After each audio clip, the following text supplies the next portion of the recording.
Hey, everybody. 7 o'clock Sunday evening, time for some Sunday Night Live chat. I'm Chad with Nobody Else's Auto.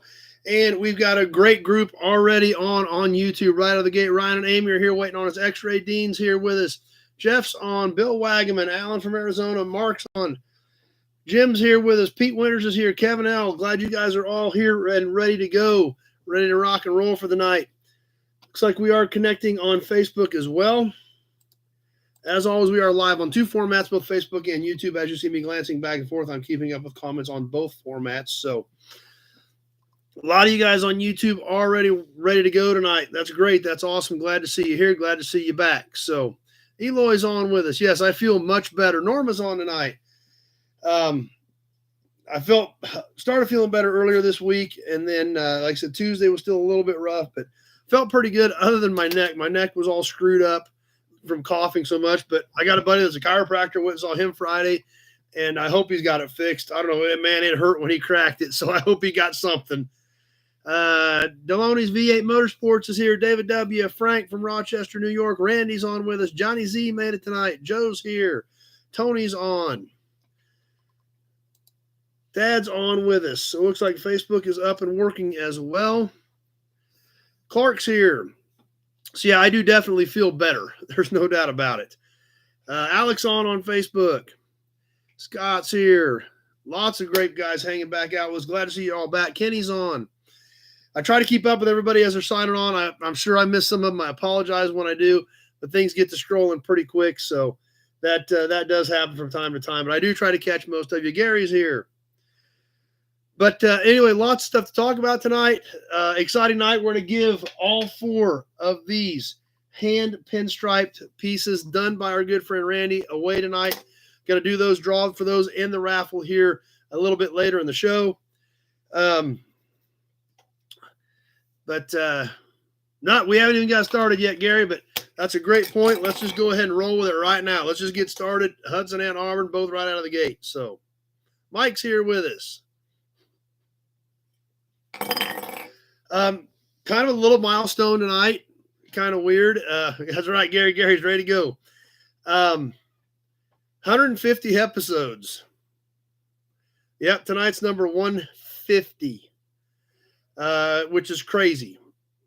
Never in a gajillion years would I have ever thought that, we'd be at 150 episodes. You guys would all still be back here hanging out, having fun, inviting your friends over, and which reminds me, throw a share out there. Let your friends know that we're on. If you're on Facebook, throw a share out there. Let everybody know that we're on and ready to go. So Alex is here with us. What are you doing, Gray Kitty? She's getting nervous. Everything's kind of shuffled around as I was getting ready, so she's nervous. John's here. So crazy to even think about that to hit 150 and still be here ticking along and still growing and moving forward every episode. So kind of interesting there. As always, let's catch a little bit of housekeeping before I'd like we just talked about, throw a share out there, let your friends know we're on. See, it ain't completely gone. Double check your autocorrect before you hit send. If autocorrect changes your comments to where I can't understand them, then I will skip it and go to the next one. If you're on the Nobody's Show page on Facebook, I cannot see those comments. This is a shared video from the Nobody Else's Auto Facebook page. You just want to hang out on the Nobody Show page and watch. Perfect. You're golden. If you want to participate in the auctions or anything like that, you will need to be on the Nobody Else's Auto Facebook page or the Nobody Show YouTube channel so I can see those comments. Trolls, I ignore the trolls. You guys do a great job of running them off and letting them know they're not welcome. I always appreciate that. So I will ignore them. They want my attention. They're trying to screw up our chat. You guys make sure they know they're not welcome. I'll ignore them, and we'll move on forward on that. Michael Gogola is on here on Facebook. Numero uno, number one's here. Yeah, Brian, you're in the Buick oil can for tonight. Yep, I did get you in. Tweedly D's here. So anyway, please appreciate your help with that type of stuff. Super chats are awesome. Every once in a while, you guys throw some super chats up there. That's always super cool, too. It's always exciting to see that big colored box pop up. But, yeah, you use your Chell spec. That's a good point, number one. Weston's here with us. Scott's on with us on Facebook as well. But I guess we'll start moving forward into episode number 150. Yep. I think here I had it pulled up not too long ago. Here within the next couple weeks, it'll be 3 full years. So we'll see how it goes. So, but yeah, we're coming up on 3 full years here within the next week or two. But Tweely's been waiting all day for the raffle. But speaking of next week, that was one thing I wanted to talk to you guys about. Obviously, the big game is next weekend. Last week, I did see a dip in numbers due to the, I don't know, AFC, NFC, whatever game the Chiefs and the Bengals were in last Sunday night, whatever division that is. There were, and I understand there's a lot of people that watch the game. So Sam's here with us. Jim thinks he's been here for about 140 of them. Well, that's always good. Appreciate that. Yeah, that is true. Great raffle pieces for this show, that's for sure. So, Duds and Badge. But what I'm thinking for next week is, if you guys still want to do an episode, we'll do a short one.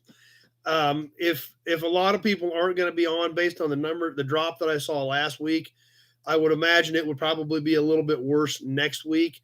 I don't have a problem getting on for a while, but we will probably do a shortened version. We'll do open chat. We'll do a promo. We'll do some badges, things like that. But probably won't get into auctions or magazines or anything like that. So that's kind of what I'm thinking we might want to do. 9 Central Time, number one. Of course, that's 9 Central Time. That's 10 Eastern Time, and that's starting at 11 for Dispatch Brian, who's even beyond Eastern Time. So Old School made it. So I don't know if that's a good plan or not. But like I said, I don't have a problem going on at 7 and just doing an abbreviated version of the episode and still knock it out, still get to hang out with everybody for a little bit. But if the numbers are going to be, like I said, I seen it, I mean, not a terrible drop, but definitely enough of a drop to be significant that I know, and I don't blame them. I mean, I know people want to watch the game. So that's true. It does not make any money, Old School, but I know a lot of people enjoy it, and a lot of people, big jobs here, do want to watch it. So that's kind of what I'm thinking for next week. So Dennis is here. Michael says short is good. He'll come hang out for a while. And that's kind of what I'm thinking. So that's kind of what I'm thinking for next week. If that's cool with you guys, that's what I think is probably the smart thing to do, is just get on, hang out for a little while. But like I said, I don't have a problem doing it, but I don't want to have auctions and magazines and have 20 people on either, because other people are busy, and I perfectly understand that. If nothing else, I know a lot of people have parties they go to, whether they watch the game or not. I know a lot of people go hang out with their friends and things like that. So that's probably what we'll shoot for next week, if that's kind of what you guys are thinking. So, or we can skip next week altogether. But it sounds like a lot of you guys would like to get, at least like to get together for a while. So, Big Job says doing good after surgery. That's good. Number one says play it by ear. If the game is good, people tune in late. If it's a blowout, they'll tune in early, and that's true too. But we don't know that, so I think we'll just plan for a shorter episode next week and work towards that angle, and kind of go from there. So, but anyway, like I told you guys last week, we would spend a little bit more time this week on Barrett-Jackson since they had released results. Obviously, when we went on at 7:00 last Sunday night, Barrett was like literally just wrapping up. John says do it earlier. If I do it earlier, then we're backing up to where we've got Mountain and Pacific time, in the middle of the afternoon. So there again, that's why I go at 7. It's just a good balance for everybody. So we'll see what happens, but I think we'll just shoot for the for the short and abbreviated version next week. So Gary says no skipping, even if it's just 20 minutes, better than a halftime. Okay, so Gary says no skipping, just even if we do a short one, let's do a short one. So okay, sounds good. Let's see what else is popping up. Jeff says he's going to hang out for a while next week for sure. He'd have withdrawal symptoms without it. Well, appreciate that, Jeff.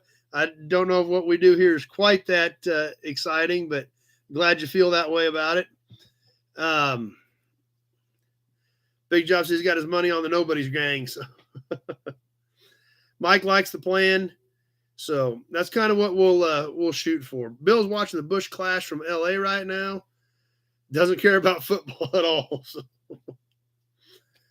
So we'll work with that for next week. Like I said, we catch up a little bit about Barrett because last week when we went on at 7, Brian Dispatch will be here. Kenny likes the idea. So good. Mark's got a thumbs up from Mark. Got a thumbs up from Alec. A lot of you guys are liking that. So David W's not in sports either. So we'll shoot for that. But like I said, last week when we went on, Barrett was literally just wrapping up last Sunday. So Jason's here with us tonight. Withrow made it. Obviously, Barrett's big push is no reserve. Once in a great while, they will have a high dollar car that they will run with a reserve. However, they did run everything completely no reserve in Scottsdale this year. Obviously, 100% sell through with every car being a no reserve car. PFF Flyers guy is here. Yep, I'm doing a lot better for sure. But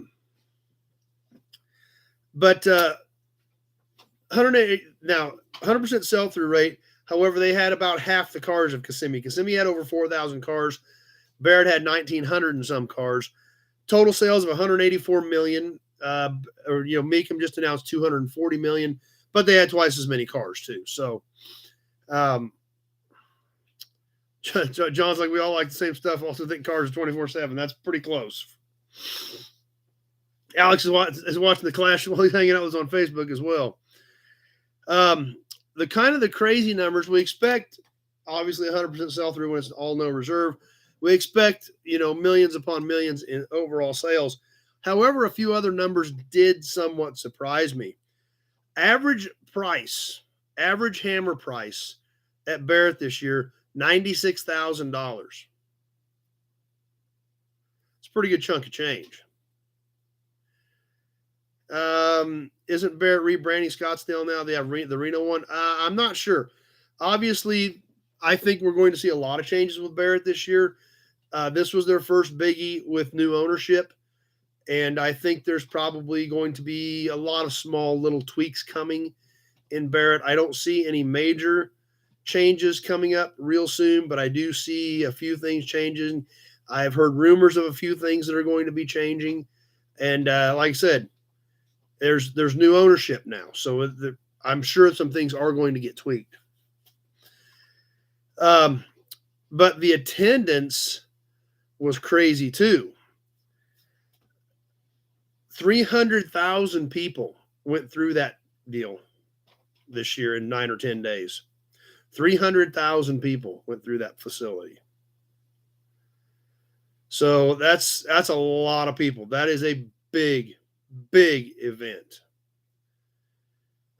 Sam, anybody going to the Daryl Starbird show in Tulsa? I'm not going. I don't know if anybody else on here is planning on catching that one, or Sam, or not. Sam, I know I'm not going.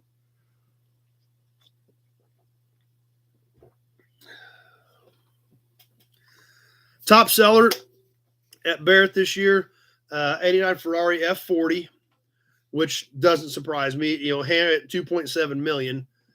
Those cars have always been up there. There were only a handful of them made. The F40 is kind of the pinnacle of Ferrari greatness. It even seems to really overshadow the F50 a little.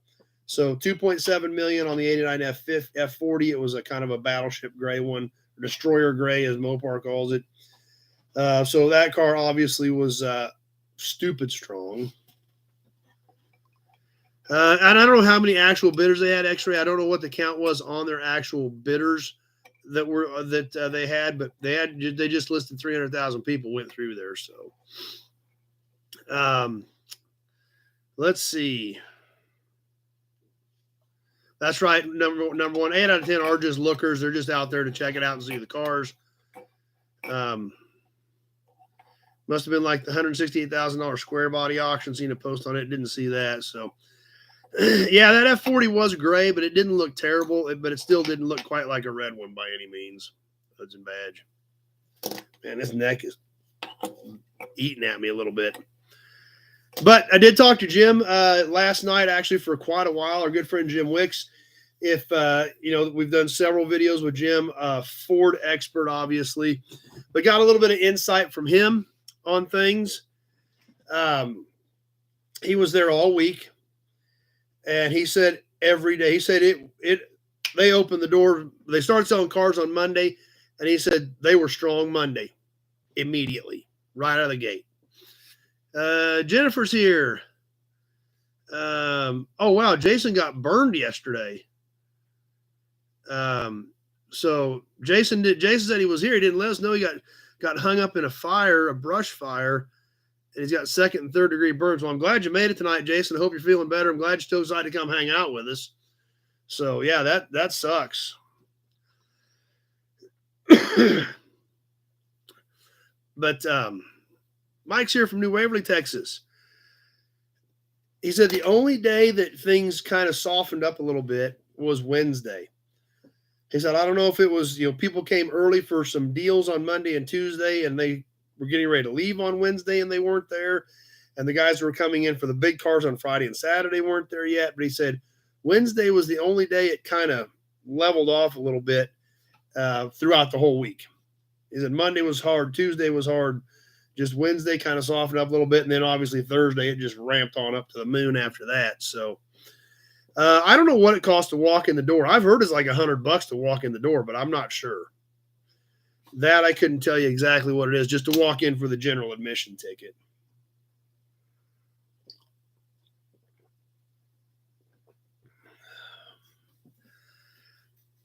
But he didn't buy too many cars. Jim only bought a couple cars for his clients, but he did take one car out there, which was kind of interesting. Because obviously a lot of you guys have seen the videos with Jim. He is one of the top Ford gurus in the country, hands down. Mustangs, Chevys, Cobras. There's not many people that know those cars much better than that guy. Hey, he did set a world's record for 1971 Mustangs for a car that he took out. Obviously, the 71 to 73 Mustangs are kind of a forgotten era, almost an unloved era. But I think that's changing. Because he took one out there that kind of set the bar for the 71 to 73 Mustangs. Super cool car. He sent me some pictures of it, but it had every single thing you could have wanted on one. Fastback, 429 Cobra Jet, 4-speed, 411 locker out back, grabber lime. So it was a great color, super neat car. But it was a world's record for a 71 Mustang. Him and another guy had the world record on him a few years ago, and he thought this car could do a little bit better than the last one, and it did dramatically better than the last one. So if you want to check that car out, it was car number 1070.1, I believe. He sent me a picture of it. It sold last Friday at Barrett-Jackson a week ago. Yesterday is when that car sold. So if you want to check that out, Pure Pontiac made it tonight. Glad you're here. If you want to check out the car that Jim sold, you can look it up at Barrett-Jackson. It was 1070.1, 1971, Mach 1, 429 Cobra Jet, Ram Air, 4-speed, grabber lime with it's a drag pack with 411 Detroit locker rear axle. So it was a pretty interesting car. So he was obviously excited about that car doing so well for sure. So anyway, throwing sparks. Your buddy has a 71 Boss 351 since they were teenagers. Yeah, it's cool that he kept it. So yeah, the thing checked all the boxes for sure. Factory, it had the Marty report showed it had spoilers, it had the right wheels. I mean, it had everything. But you can check it out and see. But Jim did well with that car, and I was super excited for him to for that car to set a world record for 71 Mustangs. But he did say that the people out there were not afraid to spend money. He said it just kept right on going and going and going. He said there was nobody that didn't seem scared of anything. If they wanted it, they were in there bidding, and it obviously turned out to be a heck of a week for Barrett. So anyway, that was kind of the more of the inside scoop that I got from Jim. Plus, we had the tallies all up that Barrett posted for the week in Scottsdale. Obviously, had a super successful, strong auction, and the market is still hanging in there for sure. Vic's here with us on Facebook, and that's kind of what we had to talk about today. So anyway, we got promo model. We got some badges and emblems. I've got a big stack of auction stuff here. So we got a lot of cool stuff to get to there as well. Ozark, his dad called Grabber Lime citrus booger. I guess that's another way to put it. So anyway, let's move into the promo. Let's move into some badges and emblems, and let's add some badges and emblems to your collection here in a little bit with the auctions. Then we will catch the magazine that we started 3 weeks ago now that we haven't gotten finished up yet. We'll wrap that up. Then we're going to get the big Buick oil can out and give away those 4 pieces.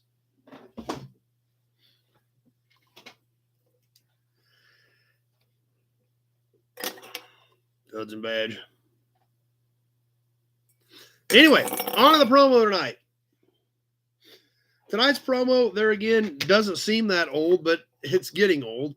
These are fairly common. If you want to get into promos or you like promos and you like models, a lot of this stuff is what had Grabber Lime. I know it was available on Mustang. I don't know if it was available across the board or what, but I know it was available on Mustang, obviously. But a lot of these promos from the late 80s, early 90s are still pretty common. They're not that expensive. This one's very nice. I think I probably had it. I probably bought it new, I'm guessing. So it's in good shape. Been in, on the shelf forever. Mark said it was available on Mavericks. So, but this is the 1990 Corvette Roadster in red. Like I said, these are not an uncommon promo. These cars are not hard to buy. They're not that expensive.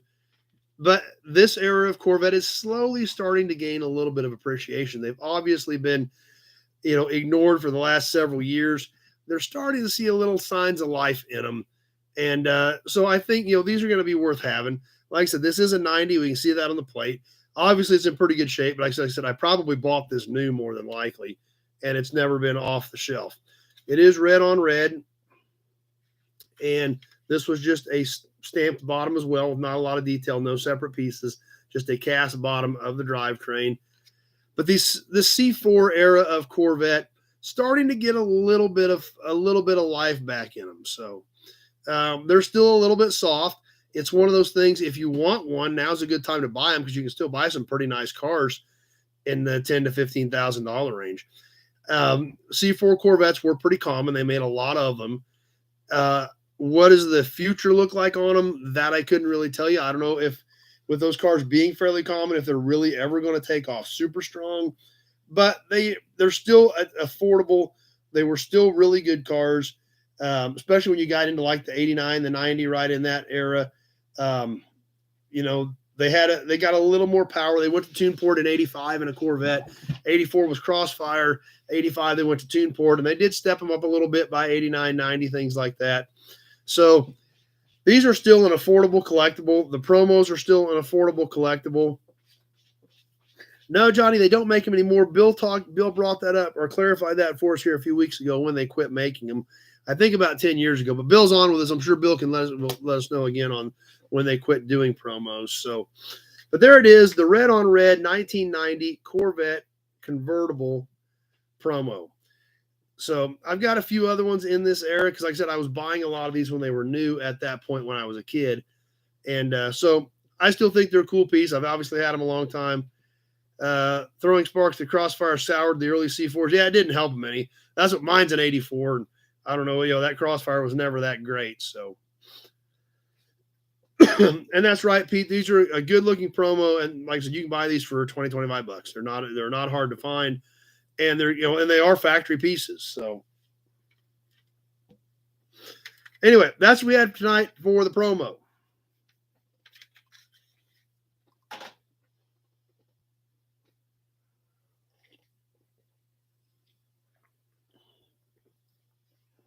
Badges. Got a couple of cool ones tonight, actually. Or at least I think they're pretty cool. See what you guys think of them. Pete's got a 93 40th anniversary for sale with 55,000 miles. There again, like I said, those cars are, not crazy on price yet, and that sounds like a great car. The 40th anniversary was a pretty unique car, and in burgundy. And, we're starting to see, the 93 40th anniversary, the 96 collector's edition. The 96 Grand Sports have already taken off. The 88 35th anniversary, we're starting to see a little bit of signs of life in some of those cars. So Pete's 93, it would be a great time to pick up a car like that. Like I said, the white, all the 88 35ths were all white. The 93 40ths were burgundy. The 96 collector's editions were all silver. The 96 Grand Sports were all blue. The 86 pace cars were yellow. But we're seeing some life in those special edition C4s. So it sounds like that car Pete's got 55,000 miles would be a pretty decent car to buy. What's the oldest vet promo I have? I don't know. Probably back in the 70s is what I'm guessing. I've got the reissue on the 53, but I think probably back in this. I know I've got like a 75, some things like that's probably the earliest vet promo that I personally have. Let's see. Number one, my eBay watch list is half full of showroom promos because of this and the last 149 segments. Sorry about that, number one. So no problem, Big Job. We know you're here. That's not a big deal. You're obviously with your shoulder surgery, typing skills, I'm sure aren't flying tonight. So 99 2000 ish FRC. I'm not sure where you're at with that throwing sparks. So.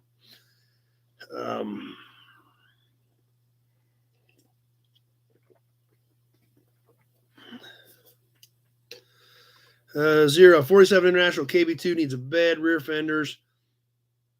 That stuff actually has to be shipped by a transporter. Zero. A transporter would actually have to pick it up just like shipping a car. I've got it all, but it's just except the tailgate. I don't have a tailgate, but it's just like shipping a car. Transporter has to come through, have to put it on their trailer and ship it that way. That's the only way we could to do it, or you have to come get it yourself. Oh, the fixed roof coupe. Yeah, and I remember those cars, and I don't know much about them. When they got to that 97 body style, I didn't really follow them real close, so I don't know a lot about those. But I do know which car you're talking about now. So, reissue of the 55. I've got a reissue of the 53. It came out, I think, back in the early 90s when they did some of those, if I remember correctly. So, it would just have to go through all the bits and pieces you needed, Zero, and which bed you want. There's different beds for those trucks, too. So, I do not have a Knox. I don't know which one you need. So, just have to give me a shout, and we can go over the specifics. Bill Flag says a 55 Corvette promo is common. So, okay. That's good to know. It's the nice thing about having Bill on here. He can rattle that stuff off pretty quick. But anyway, badges tonight. Got some of these badges. We got some of these badges. Got to keep giving you those guys those badges for sure. We're going to get to the auctions in a little while. I got to keep giving you these.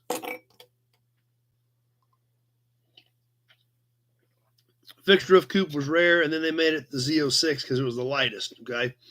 Yeah, I'm a little weak in that era. I don't know a lot about those. So, but anyway, tonight's badges, as always, we'll start off with a pre-war badge, then we'll move it up a few decades and catch a post-war badge and talk a little bit about those particular cars and those badges. First badge, obviously going pre-war, one of my favorite styles of badges, and I think a lot of us, even if you don't have these cars, they were always cool. Obviously, being known as the standard of the world didn't help or didn't hurt any as far as what people thought of them back in the day. Of the Cadillac. The badge we're going to check out tonight to start with, the 1931 Cadillac V8. This badge does have a little bit of damage. This is how I got it. But there again, any of these early Cadillac badges, I'm always excited about. This one, obviously, it was hit up here and has some damage up here, which also chipped the black behind it and a little bit of the white. This particular badge is about 2 inches in diameter. Just to give you an idea, the circle is about 2 inches. Keep the Hudson badge up. It's 86 degrees there. There you go, Clark. Let's keep them rolling. The crest is actually a separate piece. If we look at the back, this has a threaded stud on the back. And if we loosen this stud, you can see that this crest actually is a separate piece. I don't want to take it all the way off, but it actually was separate from the base. So it would go onto the radiator shell as the circle, then the crest would go on it, and then they would tighten it down and cinch the whole thing together. It does have a maker's mark on it. The GL Ald Company or something like that, Columbus, South Dakota. So it does have the maker's mark on the back from the company that produced these back in the 30s. The actual crest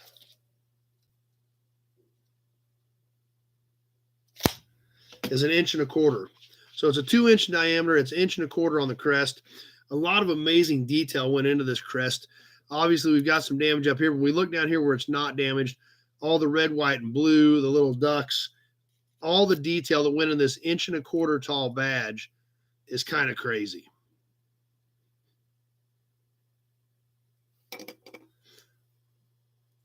So kind of a neat piece. Like I said, even with a little damage, still a big fan of these early Cadillac badges.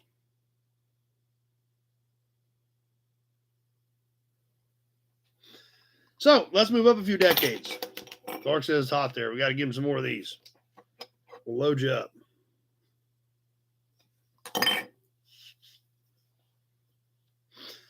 We're going to move up a few decades. Actually, we're going to move up over 40 years to the 70s.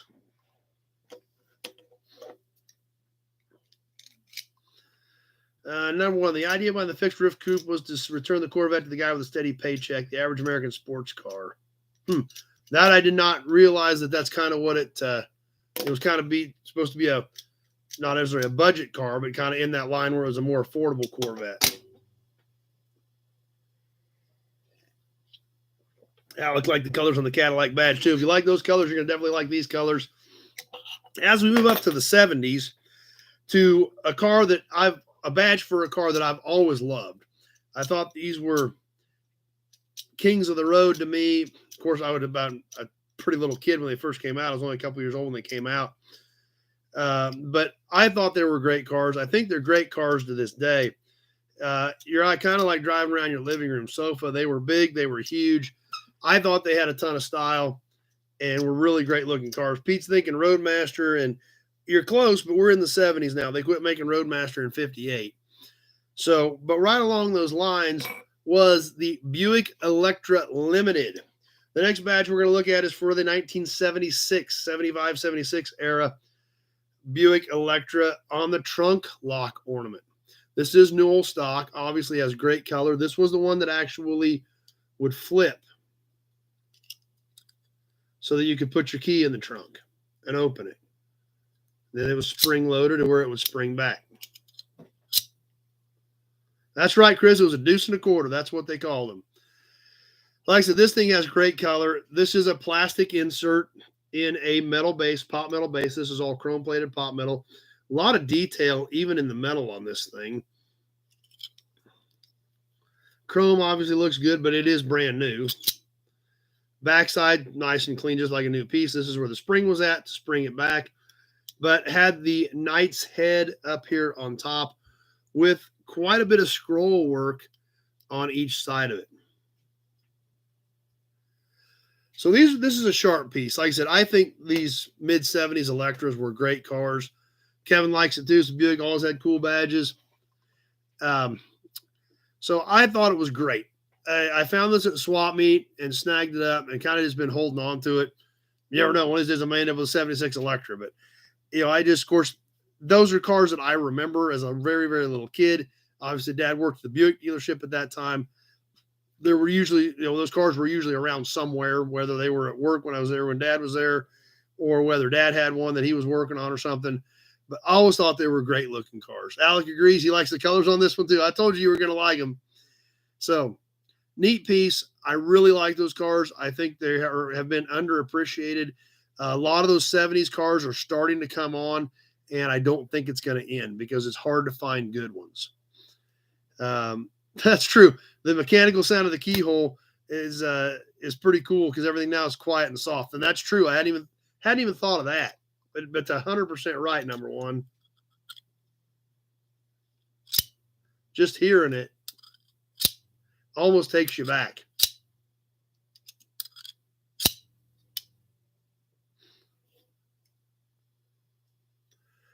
So there we have it, a pair of GM luxury cars for tonight. The 1931 Cadillac V8. I think it was a V, I don't know if it was 12 or 16 was available in 31, but it had a slightly different badge. So this was V8. That sounds like there's one in the chamber. That's right. Boats is what they were called back then. Yes, they were boats. Yeah, it could cut your finger off. And then the 1976 Buick Electra 225 trunk lock cover.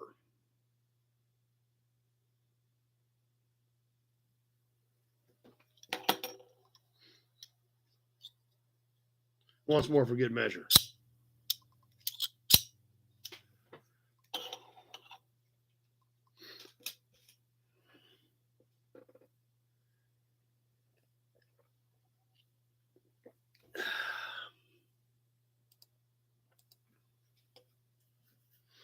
All right. How many kids knew that sound meant dad had a toy or a bike or a surprise in the trunk? Yeah, that's true. Never thought of it that way. But moving on. Hudson badge. Who's ready for some auction stuff? I got a lot of cool stuff tonight. We are jam-packed. Have you guys caught the videos last week? Had the auction video from Car Auction Real Estate. It had all kinds of cool stuff from that auction. Started sorting through some of that. I don't have a lot of it in here tonight, but I do have some of the license plates in here ready to rock and roll. So, a few things for there. Mark, the trunks were nice and big to get your friends into the drive-in, or mom throwing someone in the trunk, says Bill. Kind of went either way sometimes. So I've got some of those license plates, just a few of those ready. Haven't had time to dig through much of that stuff. Most of it's still boxed in a big pile, but I will get sorted through that stuff because there is some cool stuff in there. Some stuff that's going to go into your collection as well. I actually got a few toys in here too, a couple toys out of that stuff. So got some of that stuff ready. We got a few cans. We got a few pieces of paper here. We've got some cool emblems. And the video from Friday night on with the International and the KB3 in pieces, and then of course the 51 Ford cab, and then 65 Ford bed. I got to grab a handful of those hubcaps out of the back of that bed. They're cleaned up. They're right here. They're ready to go tonight. So we've got some stuff for you tonight already from those videos, from the auctions, and lots more to come from those. So if everybody's ready, we'll go ahead and start digging through this auction stuff and see what we've got for tonight. I don't know where's a good place to start. Obviously, we've got a delay. Everybody's going to have a little bit of a delay. We don't know what that is for sure, so we always kind of try to feel that out to begin with. So to get started on auctions, like I said, I will announce the time, or I will announce bids as I see them, even if they are not the high bidder, so you can kind of get a feel for where you're at on your particular delay. Check, money order, Western Union, PayPal, friends and family, any of those are fine to pay. Just give me a shout. And if you've got any questions tomorrow, if you see something you want to bid on, go ahead and bid on it. If you're still not sure how to pay, give me a call tomorrow, and I'll walk you through it. Not a big deal. We'll get it worked out, so don't stress about it. Non-U.S. bidders, feel free to play. However, there is usually a money wire fee associated with the bank to get me paid. Plus, you will be responsible for shipping out of the country, because this thing kind of feeds itself. And if we spend a fortune shipping one package out of the country, that kind of messes up the whole gig for everybody else. So, but the small stuff shipping is included. I will tell you if there is something that is going to be different, but I don't think we've got any of that tonight. And full dollar increments. I don't care if you only bid $1, but they need to be full dollar increments. I don't want to deal with change on anything. So full dollar increments on bids. I will read them up as I see them, especially for the first few, as people are kind of feeling out where their delays are at. And see how things roll from there. Like I said, we are both on Facebook and YouTube, so I'm watching both formats for bids. You may hear me read a bid that you don't see because it's on the other format, so please keep that in mind. If we do get any trolls in here while we're doing the auction, once again, I will ignore them. Even if they are bidding, I will ignore them. So that being said, and a Hudson badge, I guess we're about ready to boogie. And I don't know where's a good place to start tonight. Don't really know what we got to start with. We got a lot of stuff. I know that.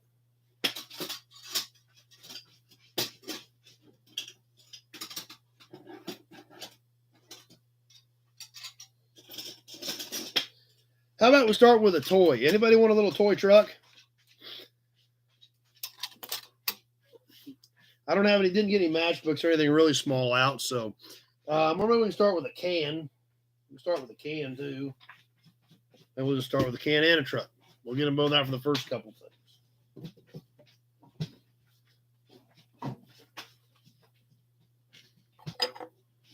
Auburn. As always, I will, number one says the toy's a great start. Perfect. I will show you the item. We'll talk about it. We'll give you the dimensions. We'll look at the condition. We'll talk about the era, things like that. After we get done discussing the piece, I will put it on a timer. At any point in time, once we start talking, if you want to throw a bid out there, BW's Garage made it tonight. Go ahead and throw a bid out, even if it's early, so I at least know that we have interest in the piece. After we get done with the description, we see where the bids are at, I will put it on a timer right here on my phone. I will hit the timer, and we will go 2 minutes at that point. I will tell you when 1 minute has passed. I will tell you when 1:30 has passed. Based on the delays can run anywhere from 5 to 30 seconds, depending on where you're at. We usually learn that within the first few items. So please bear that in mind, that when I give you that 1:30 warning, that you're ready to hit with your max bid, because it may take a few seconds to get here. So please be aware of that. And that's how we'll roll with it. As always, if you've got any questions and you want to bid, just go ahead and bid. Call me tomorrow. We'll sort it out. So best way to do it. So anyway, we'll keep that going. I'll keep time track of it on here.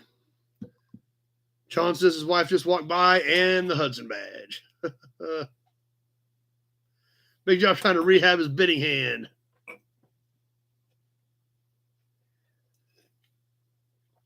So we'll start off with a toy tonight. And I was thinking, well, maybe this is not a good toy. Maybe it's not old enough. But then I got to thinking, I think it's probably at least 40 years old. So, some of this stuff we've kind of got to wrap our brains back around, because I think this is a late 70s, early 80s piece. That's 40 years old or better. But what we'll start off with is a cool little truck for Shell Oil. It is metal. The wheels are plastic. The windows are plastic, obviously. The trailer is all metal. The ends are gone out of the trailer.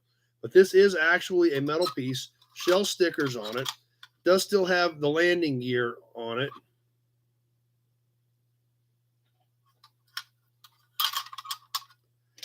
And the little tractor, also metal, just has plastic tires and wheels, and plastic front and plastic windows, but the body is actually metal. Brian's starting us off at 10.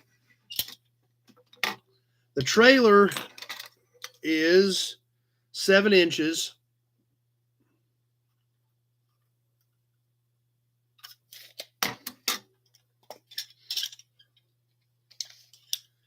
And the truck is about 4.5. So altogether, hooked up as a unit,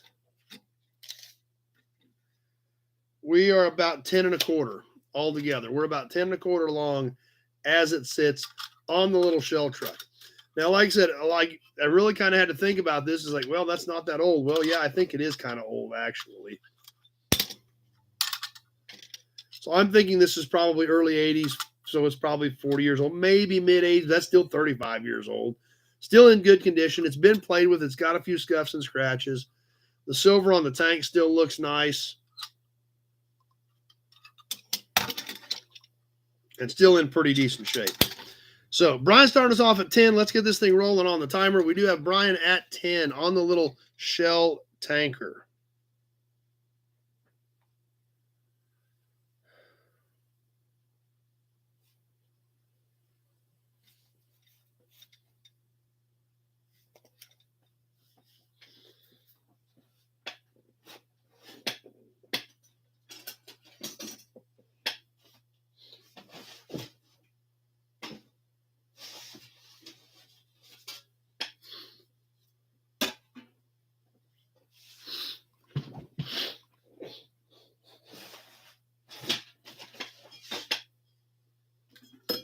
Yeah, snipers are loading up.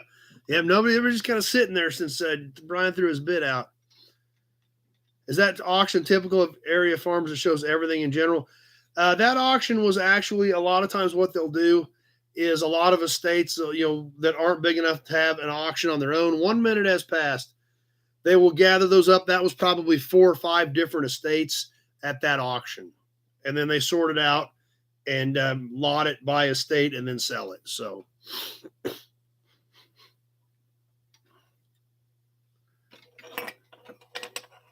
Hoods and badge. Minute 20 has passed.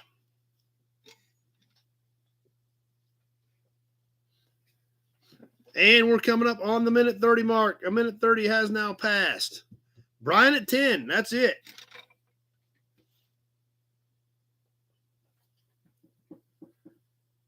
$20 seconds left to go. X-ray at 12.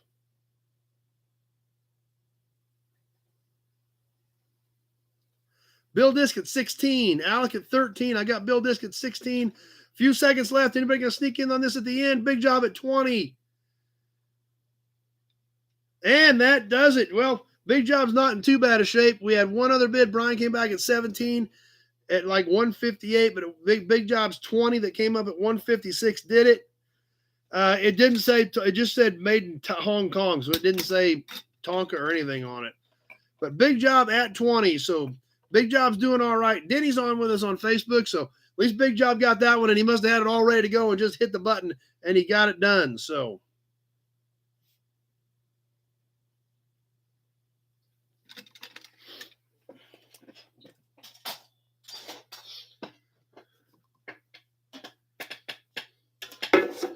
all right, let's start off with another little cheaper can here, but it is a metal can.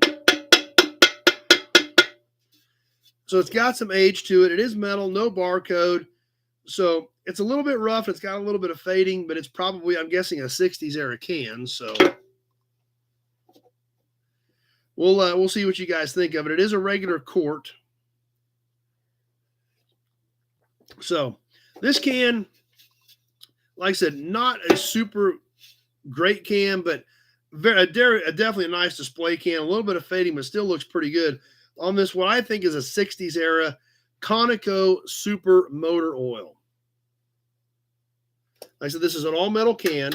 It is empty. It was drained at the top just like normal, but it also has a couple of small holes in the bottom of it. It is Conoco on both sides, no matter how you display it. We can see the metal seam over here of where it was crimped together. And has a little bit of specifications over here on the side on this Conoco can. Pete at 10. The red is faded on both sides on the Conoco. The green actually still looks pretty decent.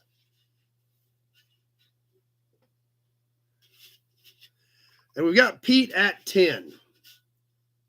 Like I said, it is all metal, no barcode. Anything else I'm missing? Continental Oil Company, Ponca City, Oklahoma. 1 quart. There she is. Let's get it on the timer. Let's roll with it.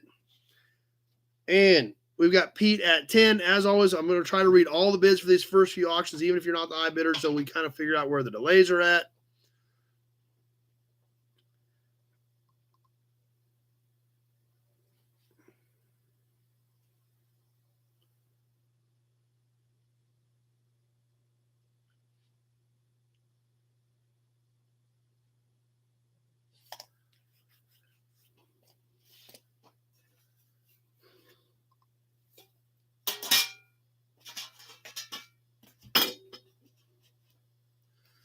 Is the weight embossed on the top? It was, but it's partially punched.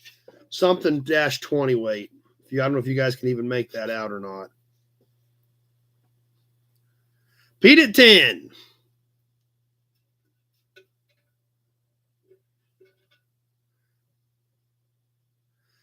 And we come up and hit the 1 minute mark. So we're on the back side of this one. Pete, he's got a red dot on his forehead. Like I said, this isn't a super high dollar can anyway, but it's a great starter can. It still looks good. It is all metal. And, you know, you can't hardly buy any metal quartz anymore that don't cost a little bit of something. As we hit the minute 20 mark, Pete at 10.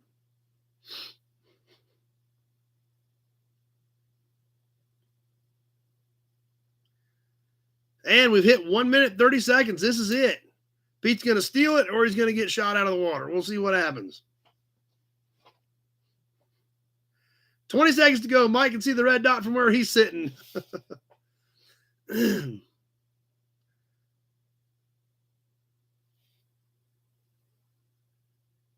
10.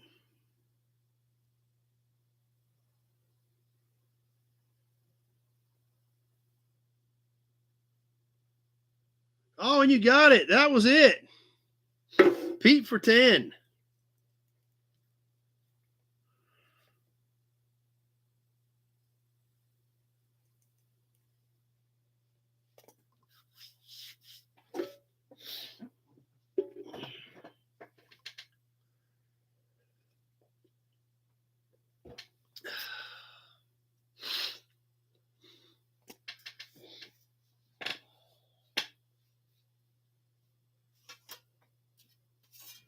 Roger's here with us.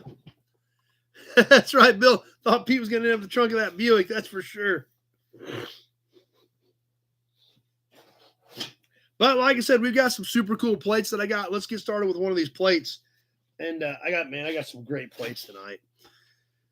This one is pretty. This thing's really nice, actually. And this one's kind of unique. It's a 1975 truck plate that's in great condition.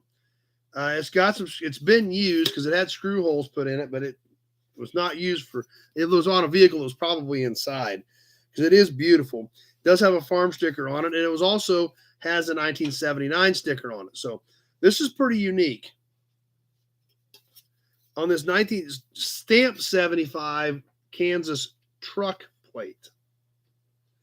Now we see it has the farm sticker on it, and it had the dates up to 79 where they used this plate. Has this stamped in as far as the corner of the state. What's kind of weird is this is a painted plate, but this is an aluminum plate. So this must have been when they started going to aluminum from steel on some of these. 4-digit 5180, market 20. This is a standard size plate like the 12 by 6. Yeah, basically like 12 by 6, like what we're familiar with. It's actually a little bit off. It's a little tighter over on this side than it is on this side, the way it was stamped. So it's kind of almost a little bit of an error, but it's a good looking plate. Some scuffs on the 5, but otherwise really nice, bright green, white letters, farm sticker, dated up to 79. Cool piece, market 20, and let's get this thing live and rolling.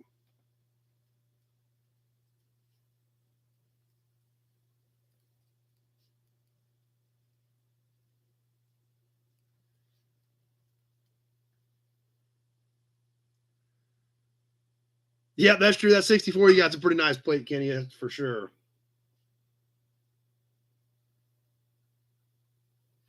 Market 20.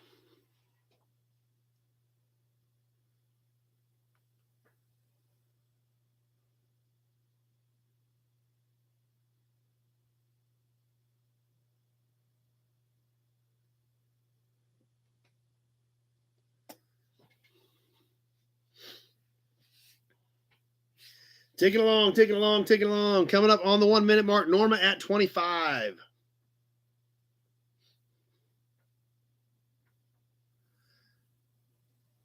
And we've hit 1 minute. We are on the back side of this one, ticking along.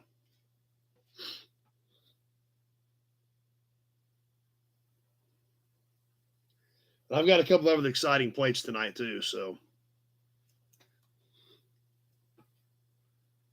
Norma at 25. Mark's We hit the minute 20 mark. Uh-oh, Norma's on tonight. Yep.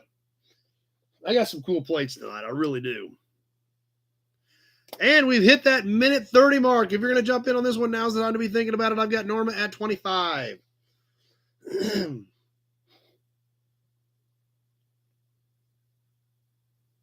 20 seconds left.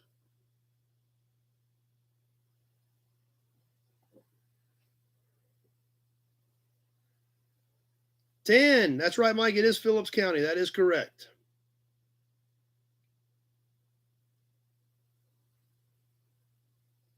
And that does it. Norma at 25.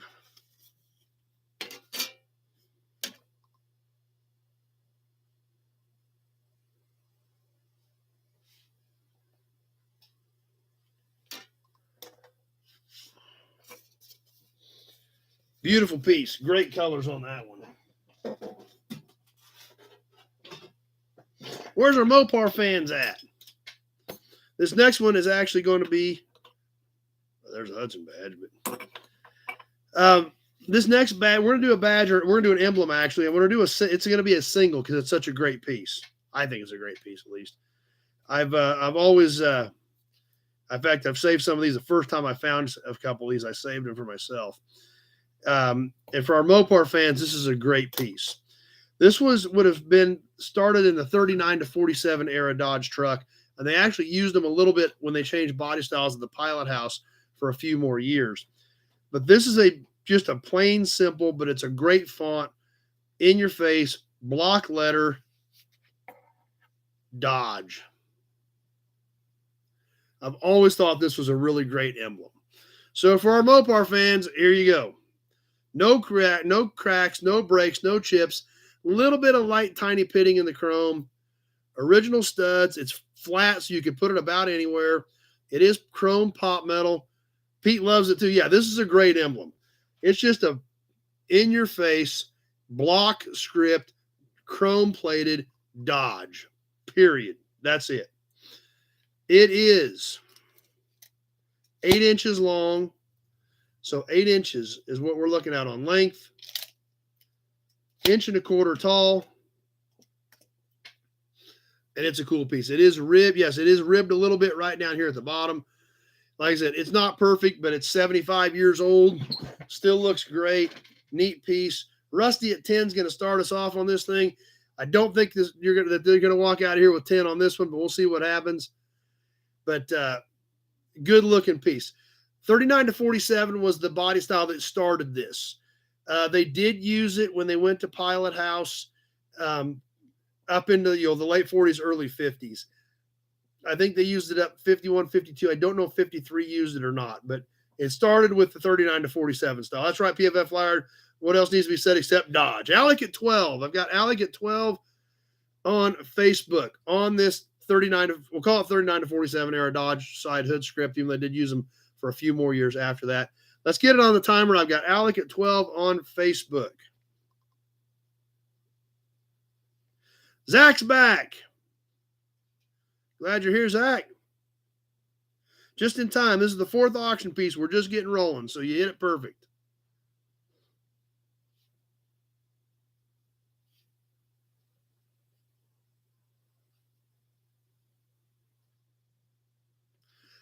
Alex at 15.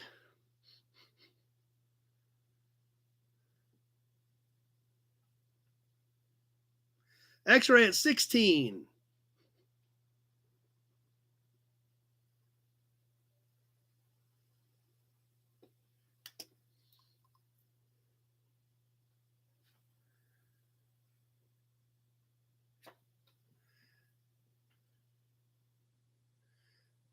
As we're ticking along, coming up on that 1 minute mark. And there she is. And I've got X-Ray at 16.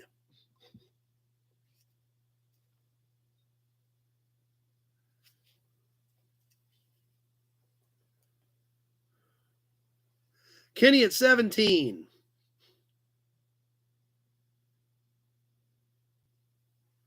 A minute 20 has passed. 40 seconds left.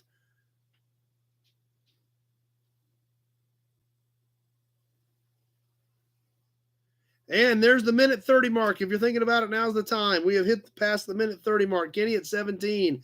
Tweely D at 25. Mark at 20, but I already got Tweely D at 25. 15 seconds. Tweely D at 25. 10.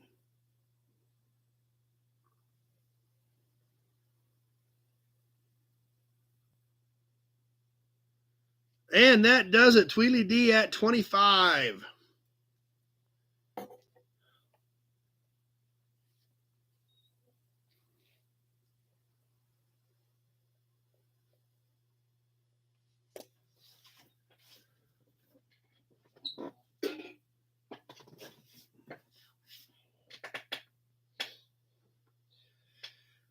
Time for a cap. We haven't done a cap yet.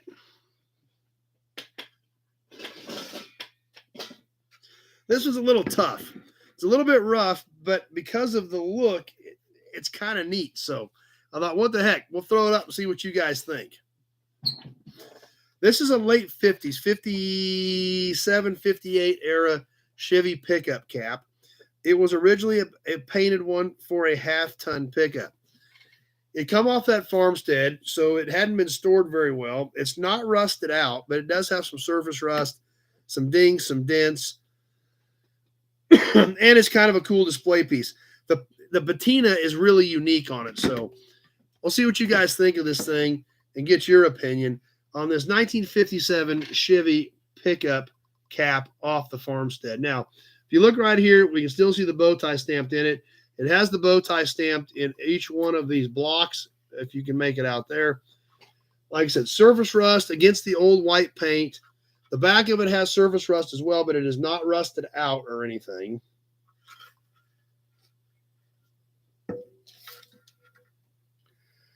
It is 9 3/4 in diameter. So what I was almost thinking would be cool to do with this, and I didn't do it because I wanted, if somebody buys this, I wanted them to have the opportunity, is paint the bow ties blue and leave the rest of it the way it is. So it would be kind of a unique way that it would set up like that. So like I said, it's kind of crusty, it's kind of rusty, but it is a pretty cool cap with the bow ties right in it. So anyway,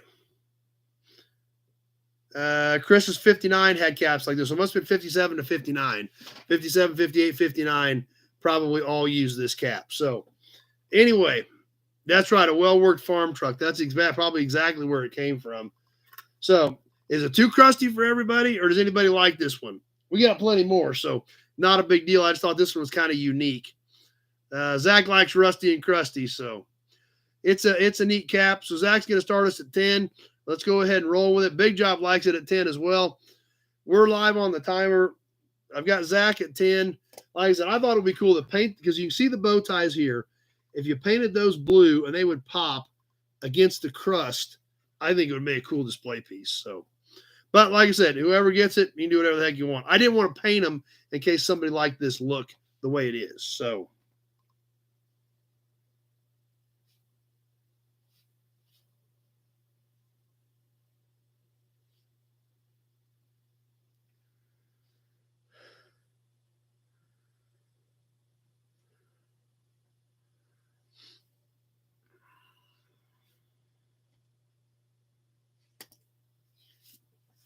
John heard rusty and crusty, and he's paying attention. John at 12.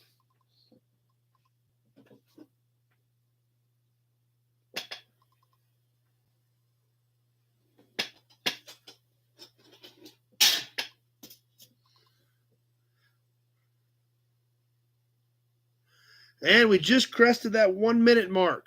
John at 12.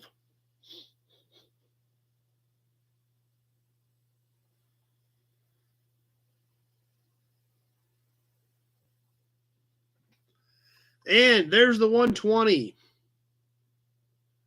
John at 12.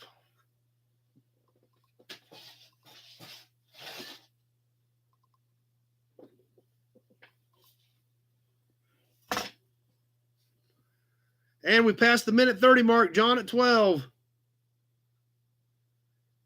20 seconds left to go.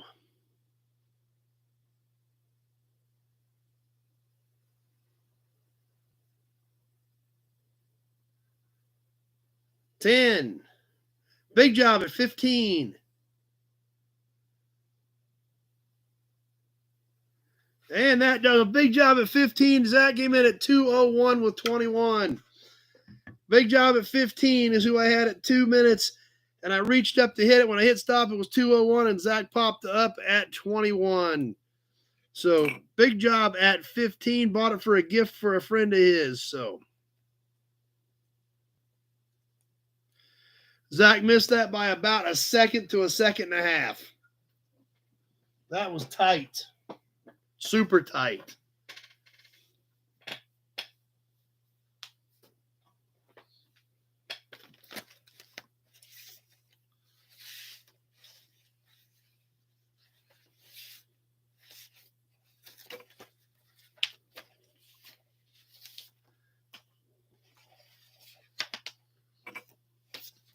How about something different? For some of our Mopar fans, we've got some cool Mopar pieces tonight. We've never done any of these before. I have no idea if you guys are even interested in them, but we're going to find out. I'll hold them up, and if nobody bids on them, you're not interested, and I'll throw them back in the box. What we've got next are some sales brochures for some super cool early 60s Mopars. Starting off with the 1963 Chrysler. These were the full color brochures that you could get at the dealership. This one flipped open with a lot of cool pictures.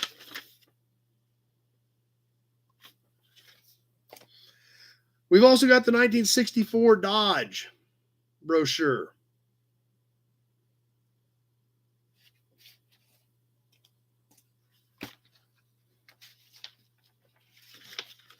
Also opened up to lots of cool color pictures. X-ray at 10. We're not even done yet, and X-ray likes them, so.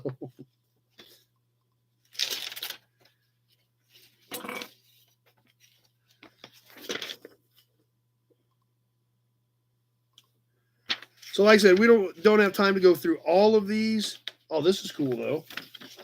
Didn't know this. Check this out. The center folds open. Crash Robbins likes brochures.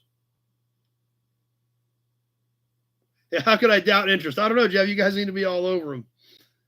So this center folds open to a poster.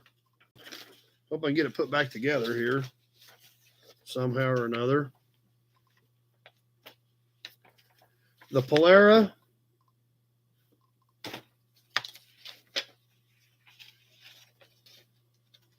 Mark at 30. Okay, this thing's got me confused. Okay.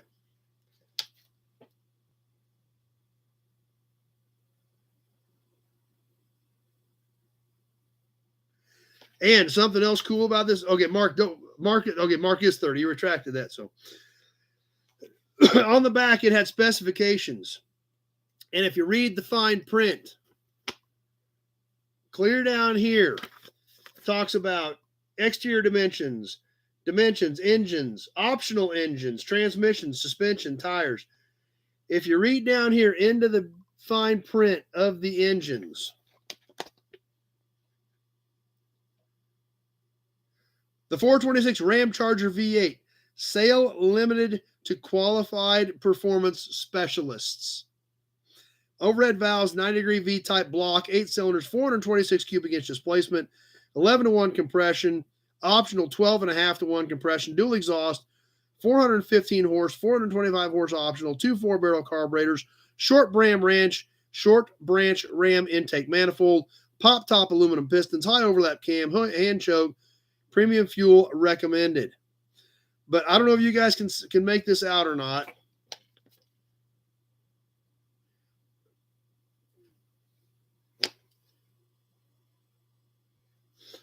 Right here, you guys can see it. Sale limited to qualified performance specialists. Literally says it right in the brochure. So that's a cool piece. But wait, there's more. There's another 64 Dodge brochure that's going with it. And what's in this one? Check that out. There's a cool picture there. Yep, that's what it was. If you were a qualified performance specialist, you could get one. Not just anybody. Probably anybody with money, but it sounded better that way. Oh, check out the cool wagons.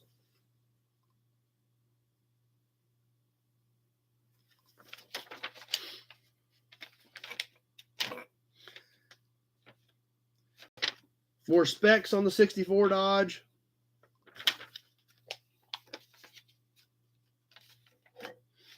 Even got a cool shot with flamingos. So that's not all the pages. That's some of them. So all three of these brochures are going to be going. Plus, I've got a few more other pieces I'm going to throw in. Mopar autopilot, cruise control paperwork. Going to go in with it as well. And a few other pieces of service bulletin. We'll throw this with it. It was all with it. We'll throw that in with it as well. So.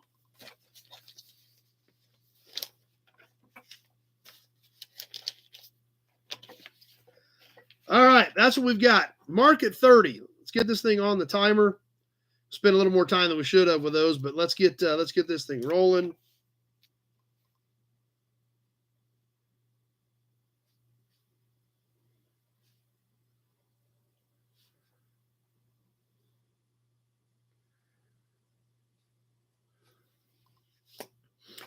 Anyway, all rolling for one.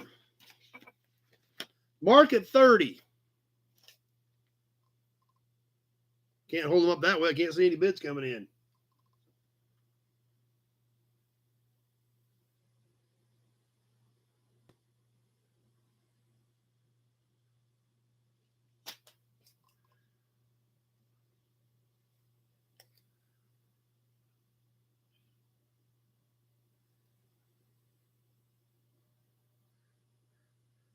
As we come up on the 1 minute mark, Mark at 30 is our high bidder. All this one money, one deal coming together. And there's the 1 minute mark. We're on the back side of this package.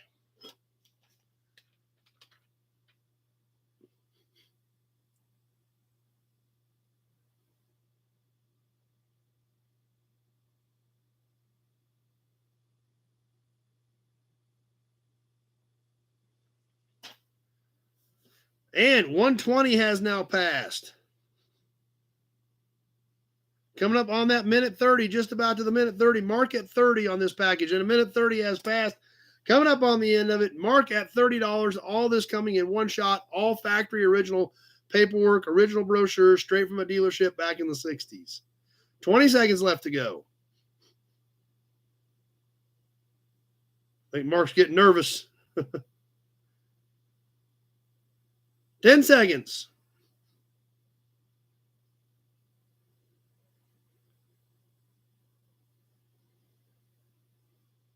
And that does it. Hung in there. Mark hung in there with that $30 bid.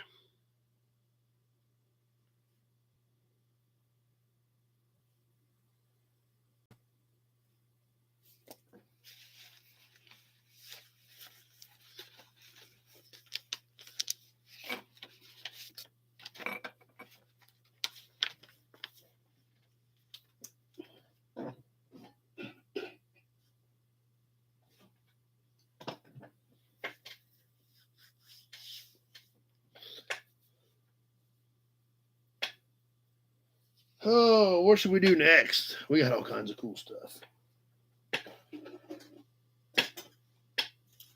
How about we do a little bit of a different badge bundle? A couple of different things in here that we haven't done before.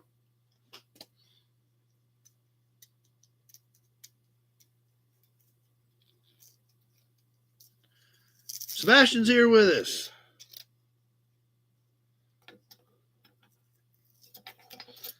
This is going to be 3 emblems, and it's a Buick Oldsmobile pack. Starting off with the Royale. Probably a mid-70s era Oldsmobile badge. This is metal. Glad you made it for a while tonight, Clark. Guys, we got to hang out with us for a while. We'll give you another Hudson badge there, though, for sure. The Royale is 4 1/4 by about 2. about 4 1/4, about 2 on the R on height. It is flat, stud mount, pot metal, chrome plated. That's right, Royale with cheese. That's right. So we've got the Royale emblem, and we've got a cool little Buick tri-shield. This is a door panel emblem. This is also pot metal. It's got a few pits in it. It still has some decent color. It is 1 5/8 inches in diameter. Just a little tri-shield button. I got lemon drops left tonight. I'm trying to stay out of them so I don't get all sugared up. So, yep, they are still here, Michael. I'm just trying to stay out of them. And one more. Oh, and the little tri-shield button is just a flat mount, no studs, just like a tape mount type thing. The Tornado. This is also a pot metal emblem.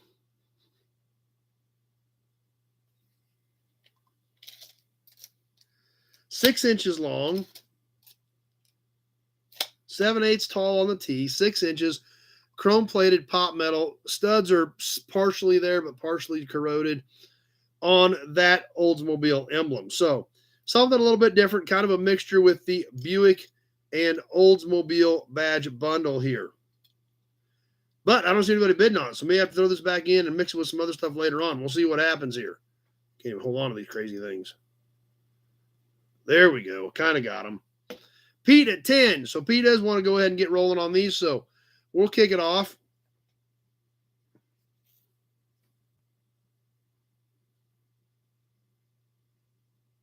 That's right, Boldsmobile. Good way to put it, Zach.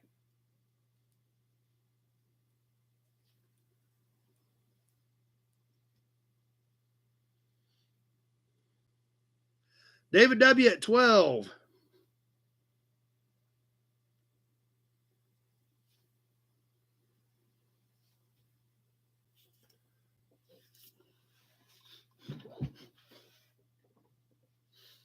Mike had a 71 Tornado. Yeah, they were pretty good cars. They're pretty, yeah, that's for sure. So,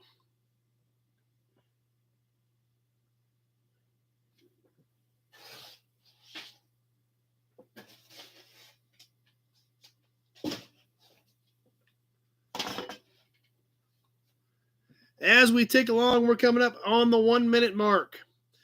David W. at 12 as we hit 1 minute.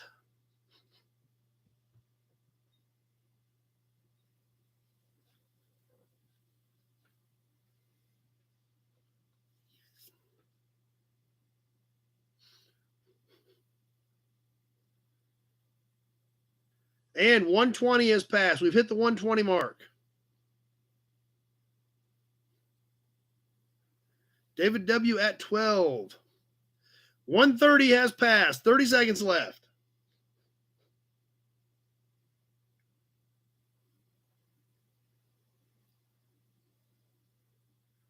$20 seconds left to go. David W. at 12.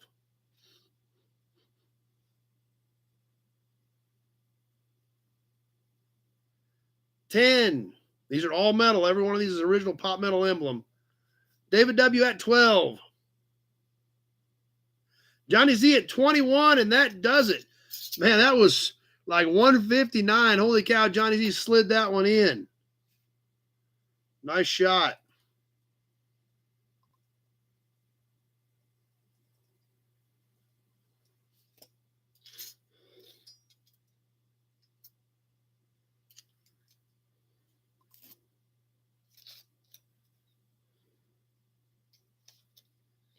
Get these things taped back together so I keep these groups together.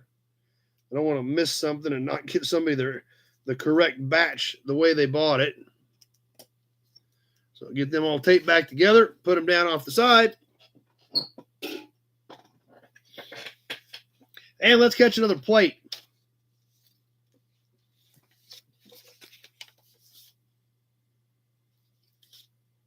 It's like a bag, paper bag to me.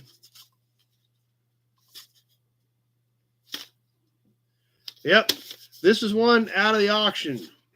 You guys saw the plates in the auction, saw the boxes of them. I got about 6 boxes of plates, just starting to get sorted through them. This one must have been, so it's marked Chevy pickup 37. So they must have had this on a Chevy pickup at some point. It is a truck plate. We can see over here, it says right on there, 67 truck plate. PL 900, that is the plate number. So let's take a look at it.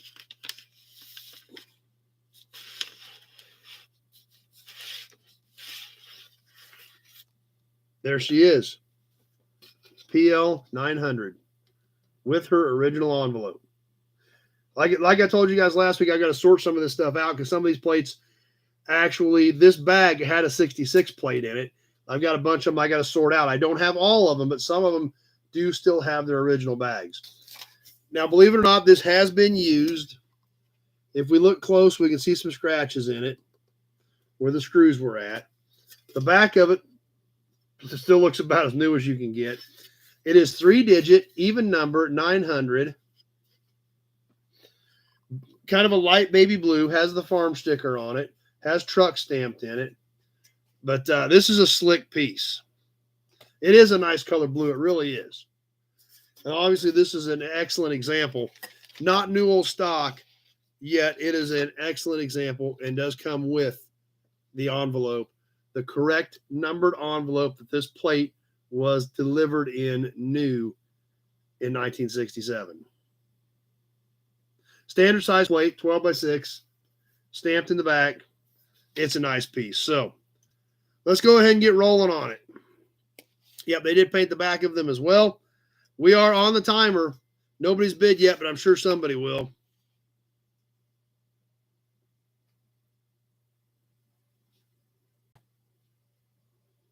Lee at 10.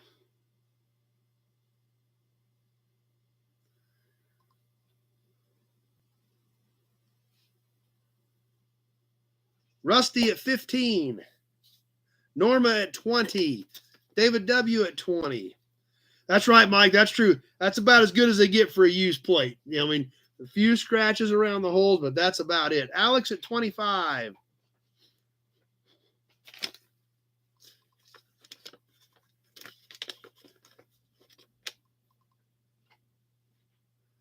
You don't find them with the actual correct numbered envelope very often.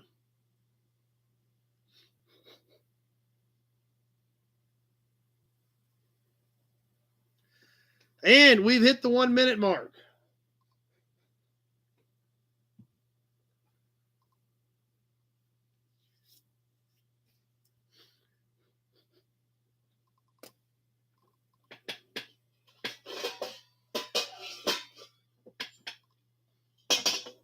That's right. The Ozark truck probably never sat outside, I'm betting. Minute 20's passed, coming up on that minute 30 mark. And we've hit the minute 30 mark. We're on the backside. We're ticking down on this thing.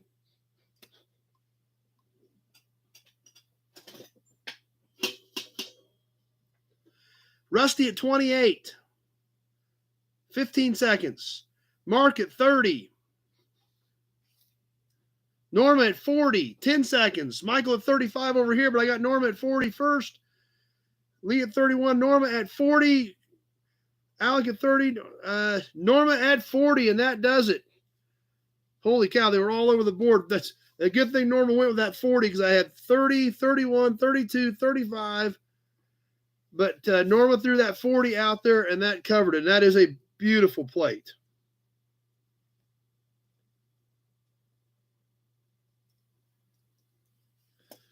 I was almost getting confused. There were so many bids coming in right there in that last few seconds.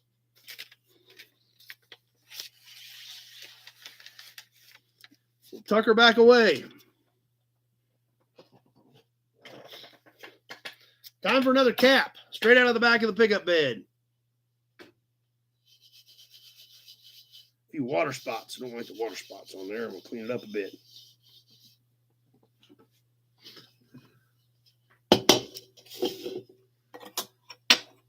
Hudson badge. Another hubcap out of the back of the old Ford pickup bed, straight from the farm auction. We did one of these a while back that Addie had, and I was like, well, what the heck? You guys like that one? There's another one in here. Let's do it. Plus, it'd been a little while since we did the other one. on the bright chrome VWs. A little bit of surface rust on this thing, but not bad. A few little spots here and there. Still super bright. I mean, you can see everything else. You see the Roadrunner jacket. You see the Pontiac painting. So it's bright, but it does have a little surface rust. The back's kind of the same way. Diameter on the David W at 20. Starting us off on the little V-dub cap. It's about 10.5 inches in diameter all the way across. VW is very clearly stamped. It's not beat up or dented up. In fact, the whole cap really isn't too beat up. Just a little bit of surface rust, but great shine, great display cap. That's right, Mike says get out the sunglasses. I've got David W at 20, and we are live on the timer.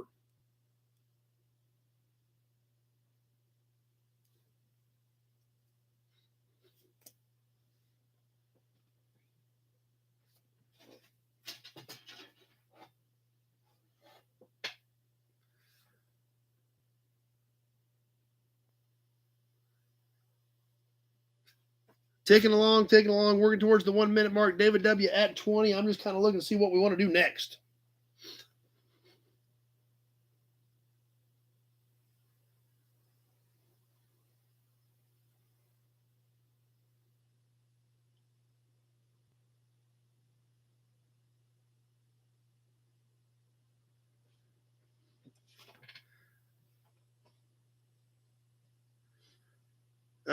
Michael at 29 over here. This popped up. Was that, or it was there? I must have missed it. Michael, is that 29 a bid? On this one, or was that an old one that popped up? It was kind of mixed in with those others. 1 minute has passed. Roger has fun watching the auctions.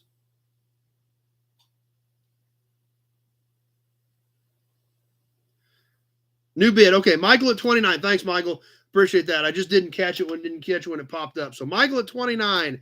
As we come up on the minute 30 mark. And we've hit a minute 30. Michael at 29.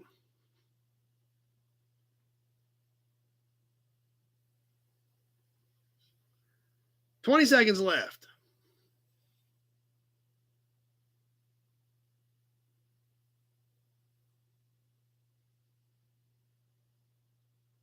Tweedly D at 30 with 10 to go. Tweedly D at 30.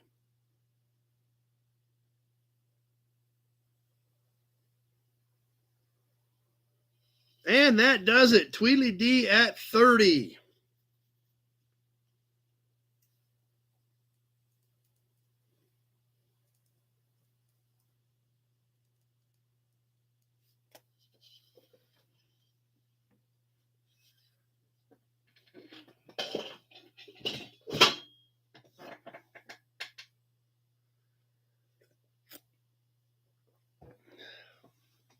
How about a hood ornament? We haven't done a hood ornament in a while. Hood ornament for our Mopar fans. I thought this was really cool, and I got it off, and then I realized it was missing a sail. I was like, well, I've already got it off. Even though it's got a little piece missing out of it, I'm going to go ahead and show it to you guys, see what you think. It has a cool shape to it for sure. And we hadn't done a hood ornament in a while, so I thought, well, it'd be a good time to do another hood ornament, even though it's missing a little sail. This is a hood ornament, like I said, for our Mopar fans, off of about a 40 Plymouth. Just glancing, I thought, oh, man, that's cool. So I started taking it off. Then I realized it's missing a sail. Sail, missing a sail, and it was obviously connected here. Other than that, it looks pretty decent. I don't see any other big chips or breaks or anything like that. A little bit of pitting in it, but it's 80 years old, so I guess that's to be expected. Yep, missing a sail because it's a Plymouth right there. Has some ridges cast into it up here. Has some decorative designs cast into it right here. This was screwed on the bottom, had a couple of little mounting screws on the bottom to hold it on. I don't know what the cat's doing.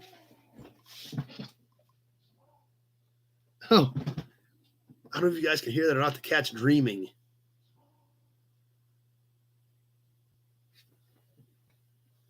And she calmed down. She was making kind of a growling noise. And I was like, what in the world's going on? She's dreaming. So, yep, it is pretty cool looking. Like I said, I was kind of excited about it. I got it off, looked at it again. I was like, oh, it's missing a sale. But what the heck? Anybody interested in it, even though it's missing a sale? If you are, we'll sell it. If not, we'll throw it back in the box. But like I said, I think it's about a 40 as I think about what it's for.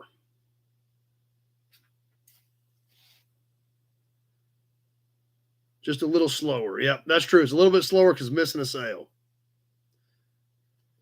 Oh, so how big is it, too? I forgot to tell you that. It's 11 inches long. 11 inches long, and nobody wants it because it's got a broken sail the way it looks. So we'll throw it back in the box, figure something else out later for it. Like I said, I thought I was excited about it until I seen it at a broken sail, but I already had it off at that point. Zach's going to do 5 on it. Yeah, what the heck? Let's just sell it. Zach says 5. Let's go ahead and roll with it. I think she is chasing mice in her sleep. David W. at 10. They must have just been hung up in there. I hope that is not a sign of things to come because those popped up all of a sudden. I hope there's not something hanging there. David W. at 10 on the Plymouth hood ornament minus a sale.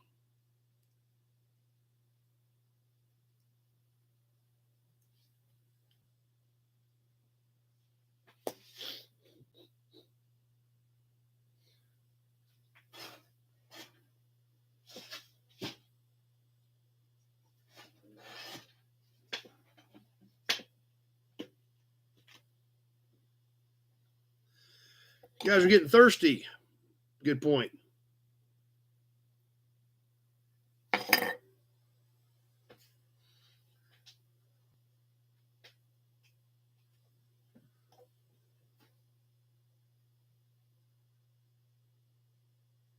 And 1 minute has now passed. No, there's no tailgates in the boxes tonight. That's for sure. David W. at 10 on the little Plymouth hood ornament. We'll give you a Hudson badge while we think about it. Alec at 12 on Facebook. Minute 20 has passed. I've got Alec at 12. Alex at 20 on YouTube. Minute 30 has passed. Alex at 20 on YouTube. If I don't drop it and break it even worse. 20 seconds left to go.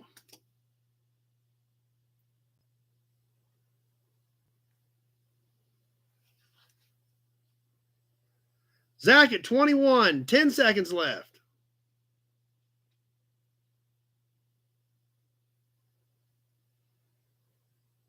And that does it. Zach at 21.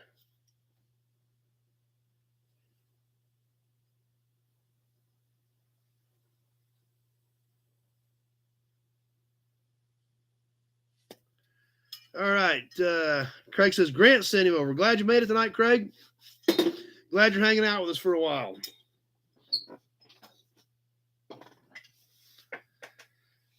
Okay, what else we got? Man, I got a lot of cool stuff. I just don't know what direction to go.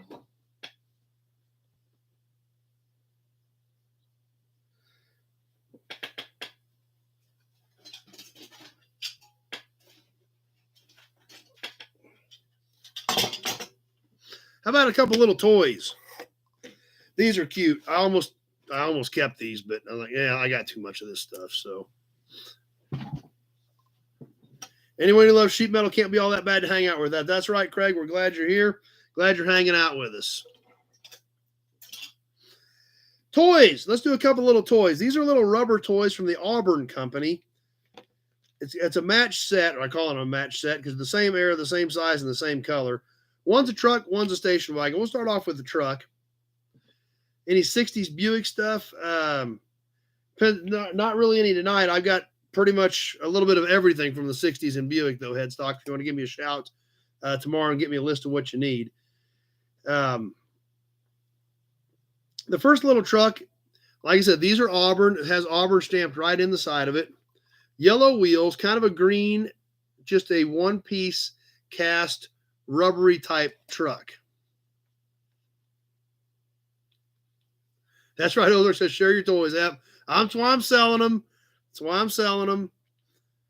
These are basically a one-piece stamped rubber. Bottom says Auburn, made in USA, right in here. steel axles, plastic wheels on the little Auburn truck. David says 20 miles from the Auburn Rubber Company. And along with that, the green Auburn Rubber Company station wagon. Both these are in pretty good shape. Tweedledee at 10. Once again, kind of the same thing, even has the people stamped into it or cast into it. One-piece body, metal axles, yellow wheels, made in USA on the bottom of it. That's right, that's true. They will not rust, and they are clean. They're nice little pieces. Like I said, I really didn't want to get rid of. I threw them in the auction boxes, got them ready. I was like, I probably ought to pull those out. I was like, no, sell them. I got enough of this stuff. Luggage on top of the little wagon. They're from the Auburn Rubber Company, so I would assume that the Auburn Company. So I would assume Auburn, Indiana, but I'm not sure. 20 miles from wherever David W. is at, wherever he's located at. But I've got Tweedledee at 10 on the pair, both of them going for one money. These are cute little pieces. Even the truck has the driver cast into it as well. Mark at 15 on the pair. Let's get these things on the timer and get rolling here. That's right, Brian. You don't see many more made in the USA toys anymore, that's for sure.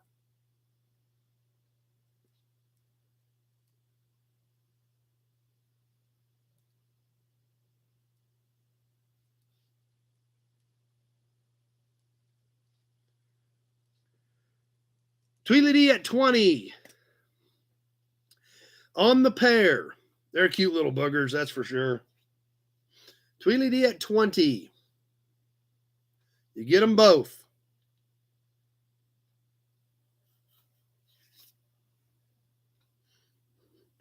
And they are in good shape. They're not ripped up, torn up. Yeah, they're a neat piece. And we're shipping them out to whoever has the high bid here in about 1 minute and 10 seconds. So, Tweedledee at 20.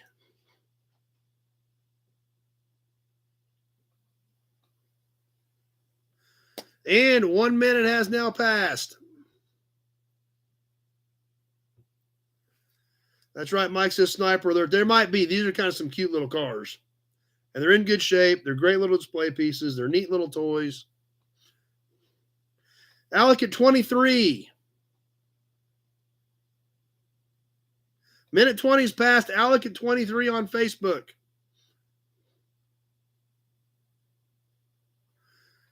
And a minute 30 has passed. We're getting down to the wire on this one. Alec at 23.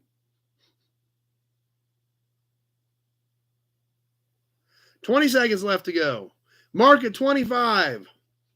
Tweedledee at 30. Tweedledee at 30 with 10 seconds left to go. Mark at 33. We're coming down to the wire on this one. Mark at 33. A few seconds left to go. Tweedledee at 34, and that does it. Tweedledee at the David W. was a couple seconds too late. Tweedledee at 34. So I had Alec at 32, Mark at 33, Tweedledee at 34. We're out of time. David W. at 35. But Tweedledee at 34 is who we had at the end, and those are great little pieces. So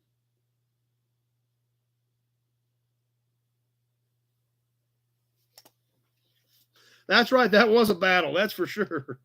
But they're worth it. I mean, those are neat little cars.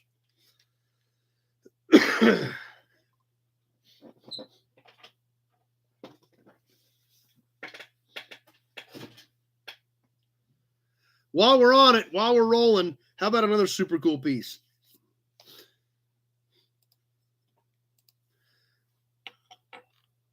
This one's got a little bit of age to it as well. And I know you guys like these things, and I like them, as a matter of fact. And they're one of my favorite things. This one's one I happen to have a duplicate of. So that means I'm going to let this one fly. See what you guys think.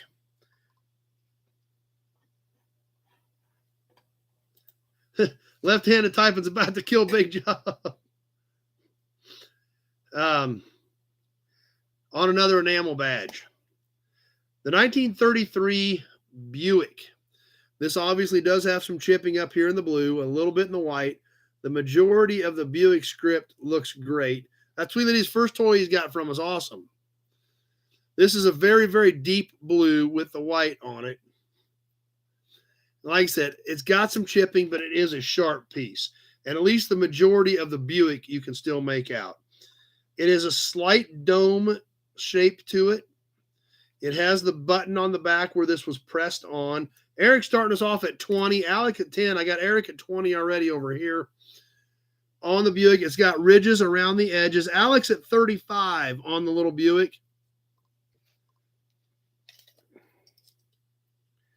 It is about 1 7/8 inches in diameter, so a little under 2 inches in diameter on the Buick button. It's a 1933, Kenny. 1933 Buick, very deep blue with the white lettering and framing, and then chrome around the edge where it's ridged. Alex at 35. Let's get this thing on the timer. We are live. Alex at 35. Mike, got to jump off. Glad you were here for a while.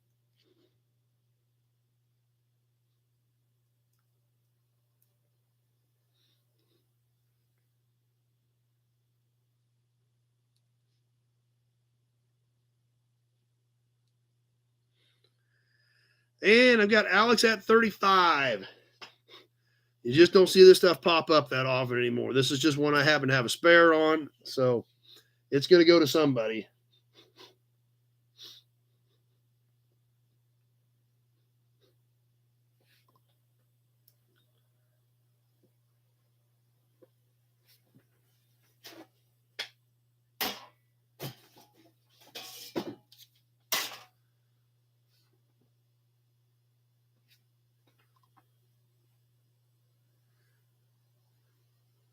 And 1 minute has now passed.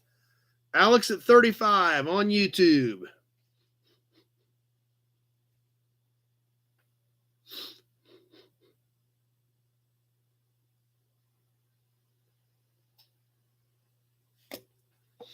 As we come up on the minute 20 mark, Alex at 35.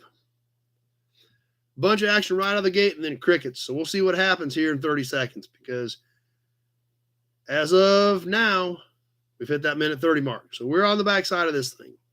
Alex at 35 on the 1933 Buick radiator badge. 20 seconds left to go.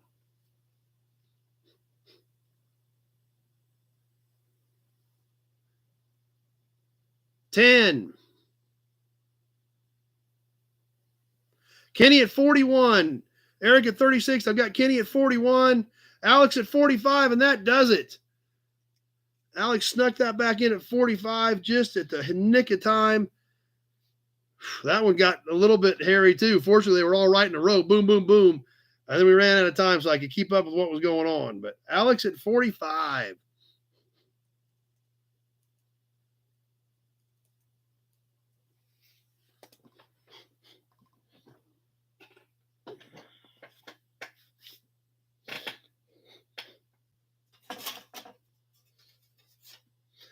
Now I want to do, this is kind of a bigger piece for our Ford fans, but it's pretty unique. It's not something that pops up very often. How about an Auburn badge popping up for you? And a Hudson badge. This piece is pretty cool. It is a little bit big, but it is pretty flat, so you can hang it up. But it's a really unique piece, especially if you're a Ford guy. They used this badge for 3 years because they only made the car for 3 years. And I have 3 of them. I have 3 of these badges. One for me, one for Dad, one for one of you guys. It is definitely unique. It was a very unique car in general. Roger says, you're the only one that I can talk to live. Okay, well, that's good. I hope we're making progress and everybody feels comfortable that we can roll live here. That's good. That's what we want to do because that's what this is all about, the community. The community and the group of us hanging out and having fun. But this particular piece here, it is a statement piece. It was only available, the car was only available for 3 years. And it's a little bit big, but that's also part of what makes it a statement piece to hang in your garage. Bill says Edsel, and it's not an Edsel, but you're in the right time frame. You're in the exact correct window, but it's not the piece. It is a Ford piece. So a lot of you probably know what it is by now.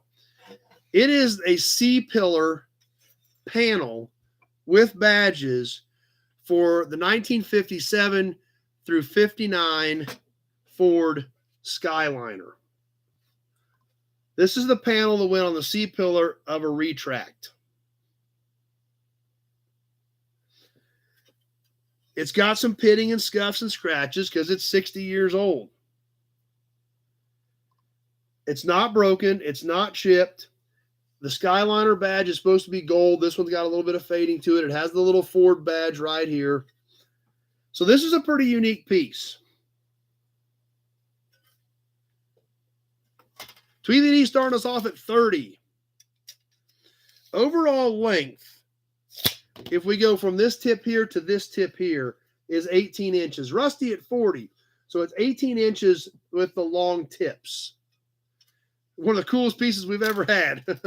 It is pretty neat. 4 3/8 high. David W. at 50. 4 3/8 high, 18. Shipping's going to be included with it. It will go. It's under 22 inches, so there's no extra. It does weigh a little bit because it is pot metal, but shipping's going to be included. David W. at 50. The back side of this thing, it does lay flat. It's got a couple little nubs where it went through the holes in the top to bolt it on. But it is definitely a displayable piece, and it's not something that you're going to see on a regular basis off of a retract. So, Alec at 60 on Facebook. Like I said, I've got 3 of them. One for me, one for Dad, this one that's going to one of your guys' collection. And we are live on the timer. Alec at 60 on Facebook.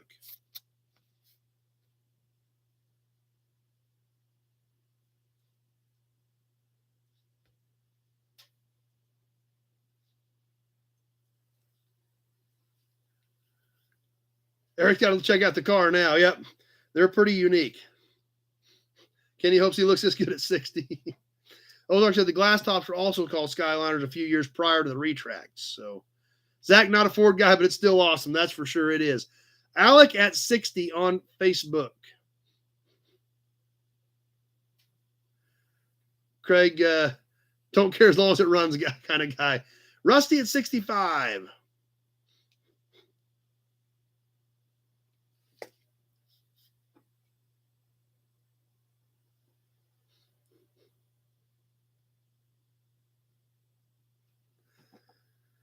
And there's 1 minute. Rusty at 65.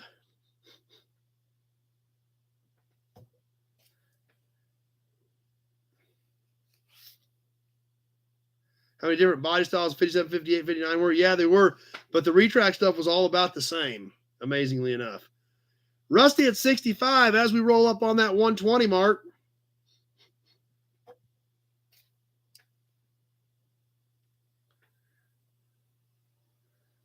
And there's 130. Rusty at 65. We're coming down to the wire on this one.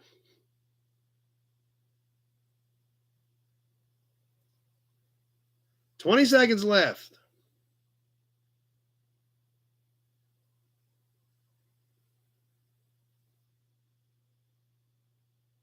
10.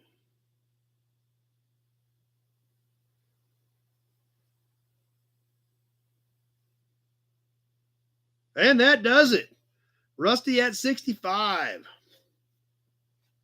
Alec came back at 68, just about 4 seconds too late. Rusty at 65.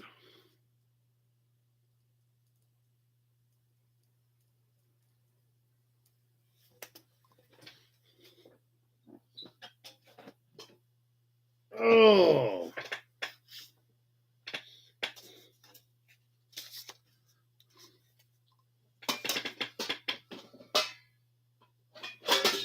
How about a hubcap? We need to do another cap.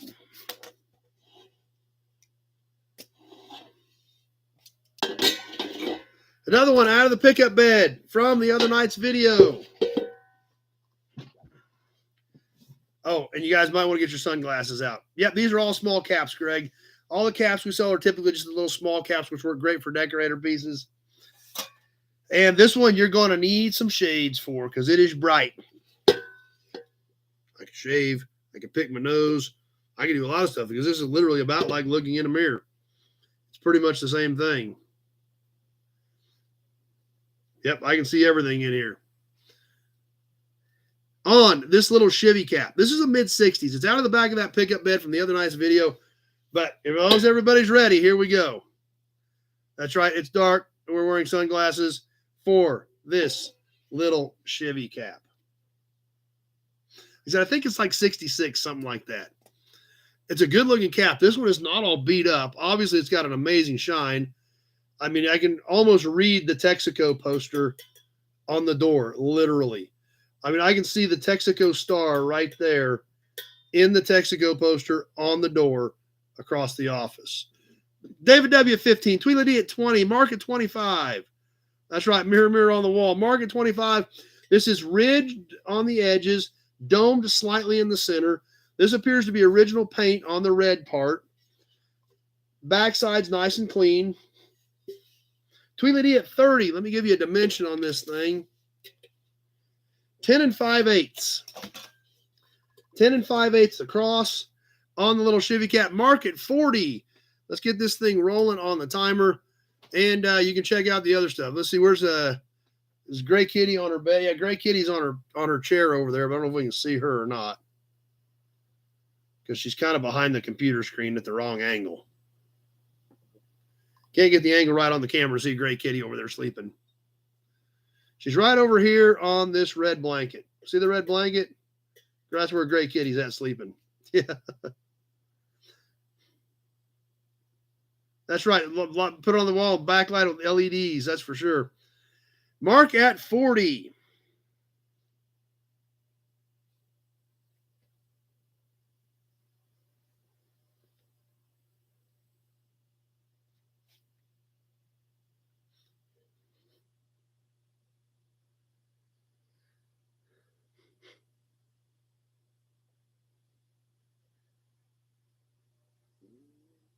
And 1 minute has now passed. Mark at 40.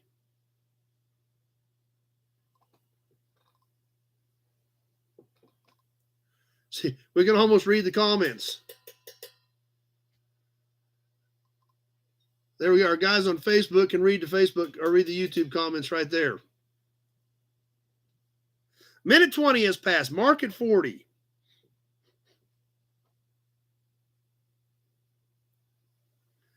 And there's the minute 30 mark.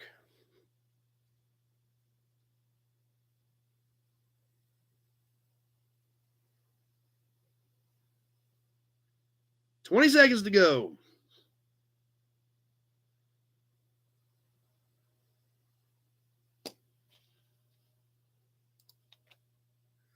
$10.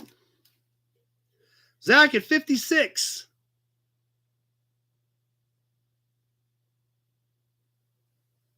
And that does it. Zach at 56. Norma came back at 60, just a hair too late.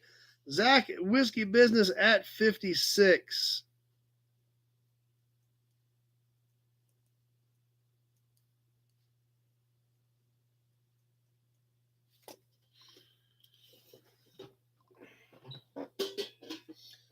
But don't worry, Norma, because I got some plates ready to go next. So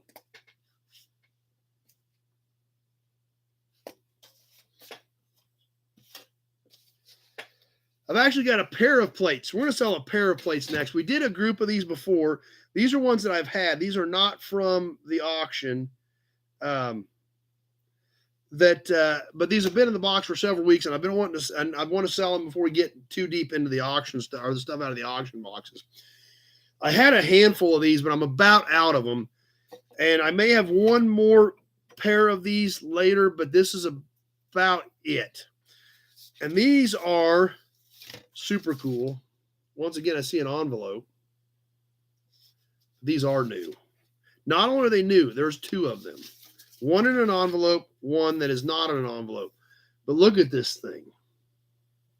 Few chips on the edge, no screw hole damage, never been screwed onto anything. 1956, white, black letters.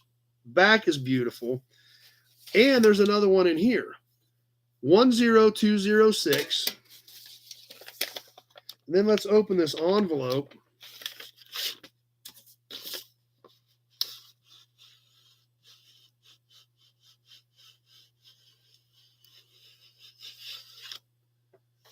10205. Alex is starting us at 35. New old stock, consecutive numbers, one in the bag, one not in the bag. Tweedledee at 40, 1956 Kansas plates. The 205 obviously looks just as good. No bag for the 206, but this plate, marked at 55, actually says 205, 10205, 10205. Original bag, original plate, consecutive serial numbers. Pretty cool stuff. Mark at 55 on the pair. So there they are. Beautiful 1956. So these are what, 67 years old, brand new, consecutive numbers, one in the envelope. It's about as good as you're going to get for a super cool pair of those. I've got mark at 55 on the set.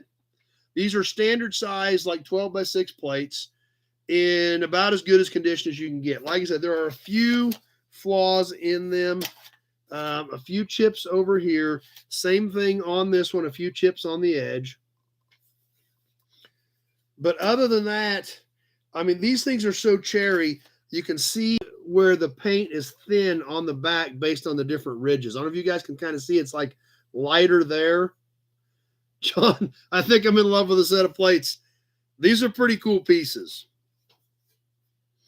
And they are beautiful. You can see the streaks in the paint on the back of this one. So there they are. Mark at 55.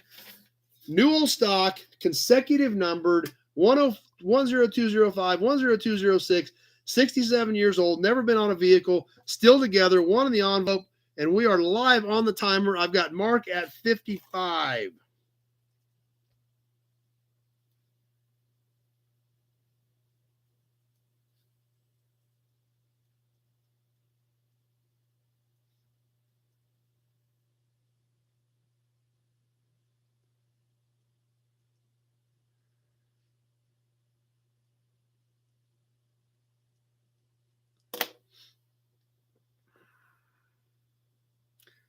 And we're live on this one. 30 seconds has passed, working towards that 1 minute mark.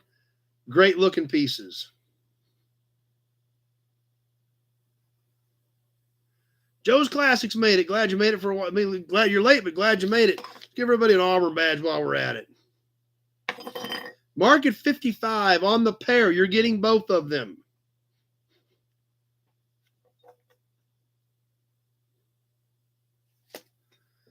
There's 1 minute.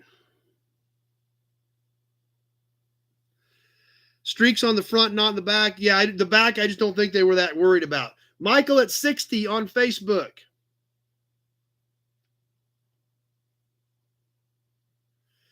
Michael at 60.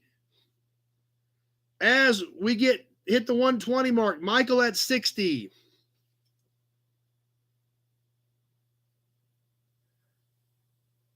A minute 30 has passed. We're down to the last 30 seconds. Let's see what's going to happen. Michael at 60 on Facebook. Trying to keep my finger between these so I don't scratch them. Norma at 65. 15 seconds. Norma at 65. 10. John at 61, but I got Norma at 65. Michael at 66. Norma at 70. And that does it. Norma at 70.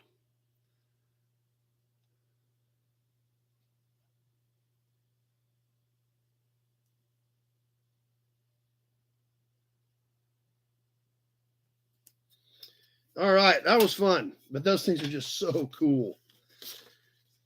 Michael was in there swinging too. That one got interesting. So put this one back in its sleeve. That's right, Mark. It was definitely worth a shot. They're great pieces.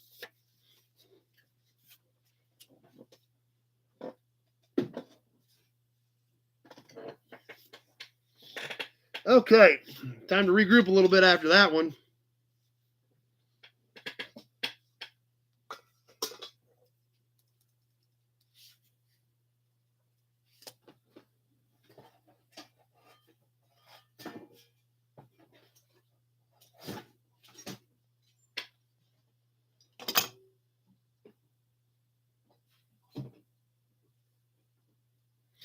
All right, let's do another can. This is kind of a rough can, but it's a cool can. Came from the auction. The back's kind of crunched. It's got a great weathered look to it, but what's important about this can, you can still see the Pegasus. That's what's important. Plus, it's kind of a different one. It's kind of an odd can of being outboard. So it's rough, but the front part that you see is still looks cool. It's got just enough scuff, scratches, and patina to show its age, but it still presents well. Check this thing out. There she is. There's the Pegasus. That's what everybody wants to see. This is a 1 gallon. And the back of it's even rougher, but fortunately the front where you can see what matters, the Pegasus still looks pretty cool.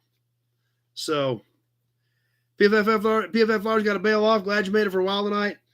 On this mobile can, like I said, I know it's a little rough. The back is crunched on it. The top is there with the original cap. The sides have a little more surface rust on it, but the front of this thing still looks pretty cool. Mobile Saucony Vacuum Oil Company on the bottom. On the 1 gallon mobile outboard. So I know it's not a high dollar can. I thought we'd kind of slow it down a little bit after the last one and see if anybody likes this mobile can. So anybody ready to kick us off on the mobile can, or do we throw it in the box and mix it up with some other stuff later on? No, John's in at 10 on the mobile can. Like I said, I should have polished that out a little bit and brought some more color back to it, but John says 10. Let's go ahead and get rolling. The back is dented on it, but when you sit it up on the shelf flat against the wall, it ain't going to matter. It's going to look good, and that's what we're worried about.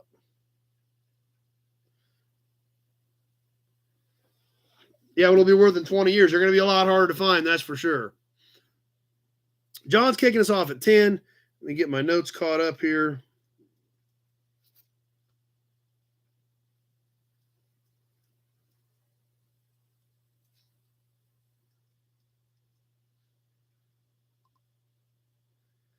John says, no, it's perfect for what he likes. I kind of like the fact that it's got the scuffs, it's got the scratches, but the Pegasus, the mobile oil, the outboard, that's all still very clear and very obvious as to what it was. So Vic's got to jump off. X-Ray Dean's here, 12. X-Ray at 12 as we hit the 1 minute mark on this one.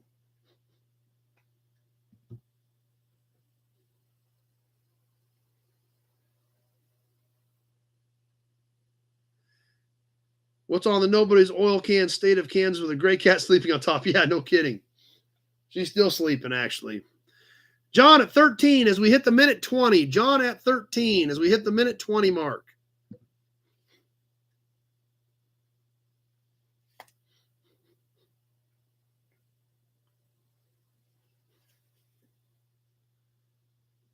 Minute 30 has passed. 20 seconds left to go with John at 13.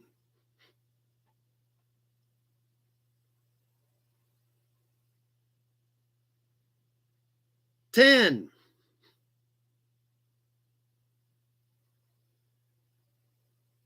X-Ray at 15. And that does it. X-Ray at 15.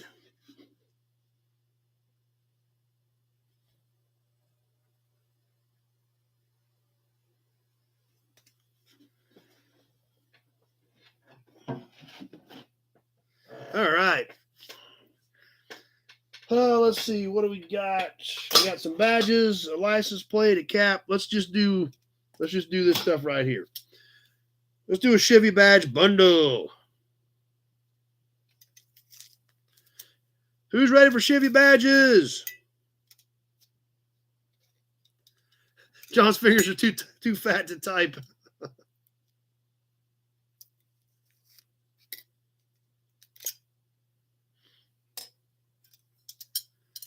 All right, Chevy badge bundle. Chevy badge bundle.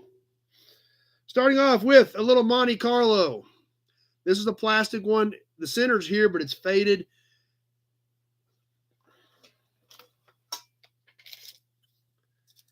And it is about 2.5 inches tall on the little Monte Carlo.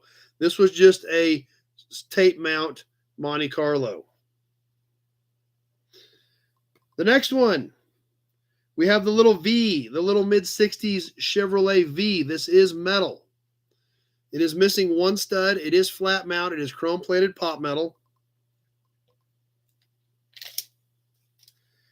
It is 4 5/8 on the wingspan on the V on this little Chevrolet V. Up next, the Chevy Nova. This is a dash emblem out of a 69, 70, 71. This is plastic. This is out of a car at the yard. They were just taped on as well. It is chrome-plated plastic on this Nova badge, and it is 3 inches long on the little Nova dash emblem. And the last one, this is like a 73, 74 era El Camino badge. This would have been like a grill emblem.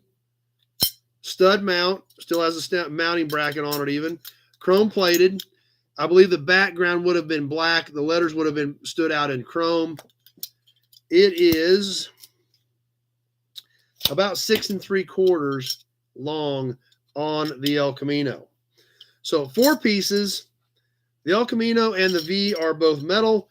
The Monte Carlo is plastic, and the Nova is a plastic 69, 70, 71 era dash emblem.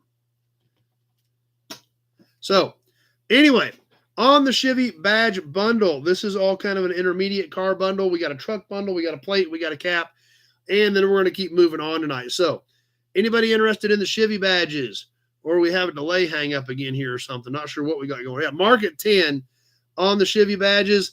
Let's go ahead and get this thing on the timer. Mark at 10. So I couldn't imagine nobody not jumping in on this deal.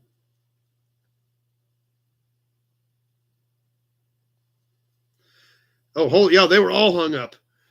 Pete at 12, Tweedledee at 12, Johnny Z at 15, David W 15, Tweedledee at 16, Alec at 12. So Tweedledee at 16 is those, yeah. Tweedledee at 16. Holy cow. When they came in, they came in. They must have been hung up.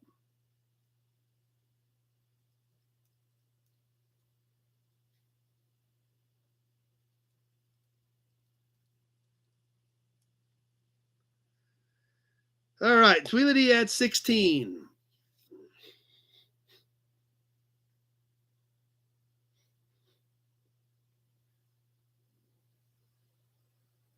And there's our 1 minute mark.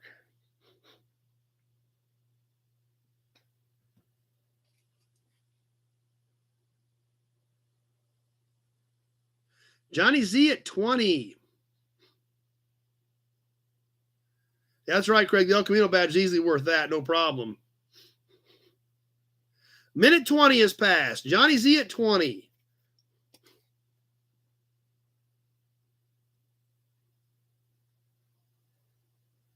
And we've hit the minute 30 mark. We're on the backside of this. 30 seconds left to go. Let's see what happens. Johnny Z at 20.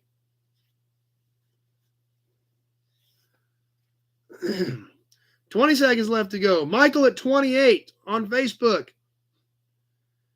Michael at 28.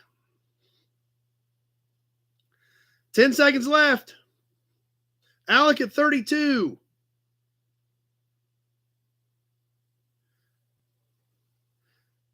And that does it. Alec at 32.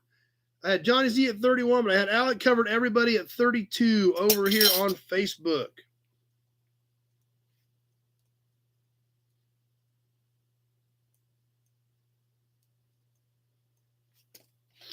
All right, that one was fun too. Michael came back at 36, just a hair too late. I bet I was figuring Michael probably had one more in there, but came in just a hair too late. So get these things taped back up so I keep them all in one group for Alec.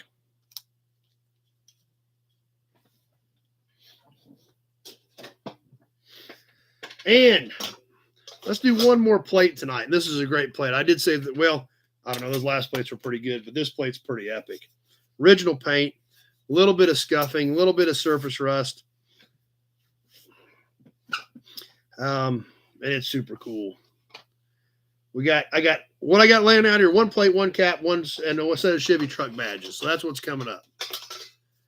So anyway, that's what we got. So let's do this other badge of emblems real quick. Then we'll do the plate, then we'll do the cap. Let's do one more Chevy badge bundle while we're on Chevy badges. Let's do Chevy truck real quick. We'll just keep rolling with this theme.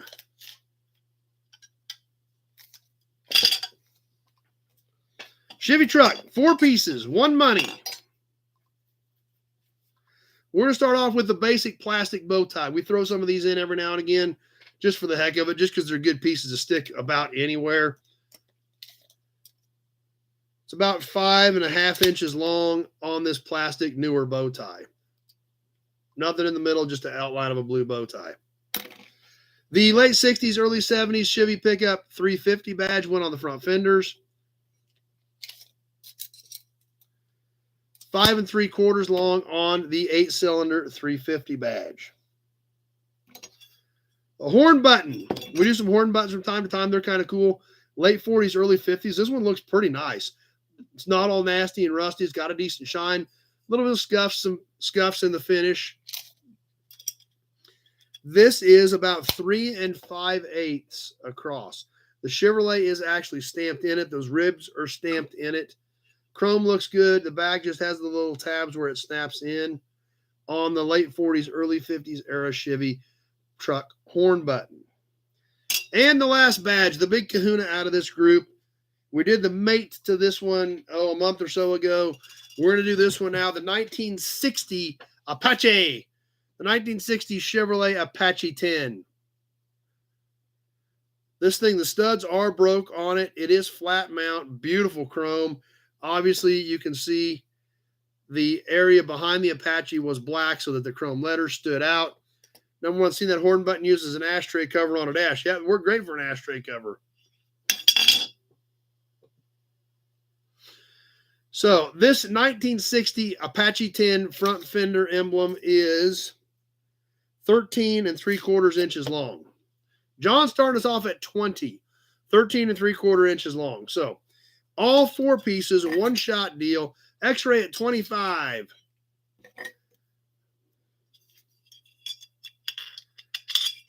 Johnny Z at 35. Lots of other bids coming in, but Johnny Z at 35 is my high bidder at this point. Let's get her on the timer, start working this one through. Johnny Z at 35.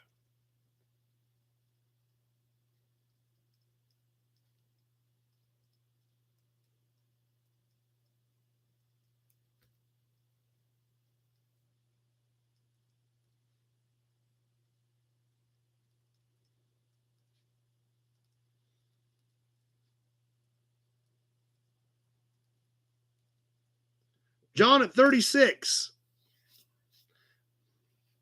John at 36.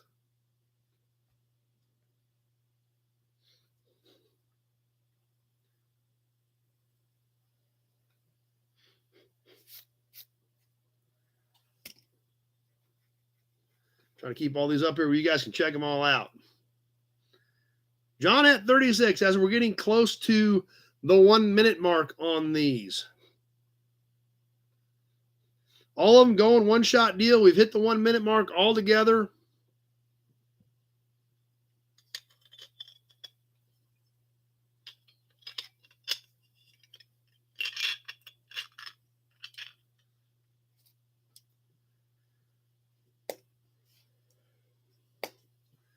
And there's our minute 20.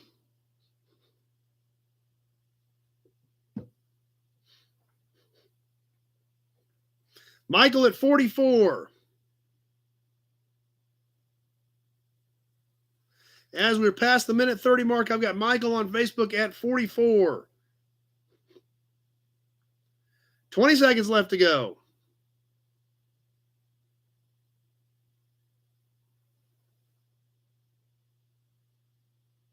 10.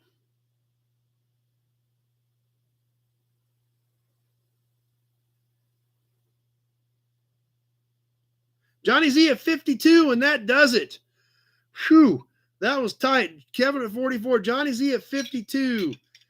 Almost thought Michael had that till about the last 2 seconds. But Johnny Z at 52 on the Chevy truck badges. Man, that almost got interesting too. Johnny Z at 52. Holy cow. I thought Michael had that one that time and just barely got sniped out of it.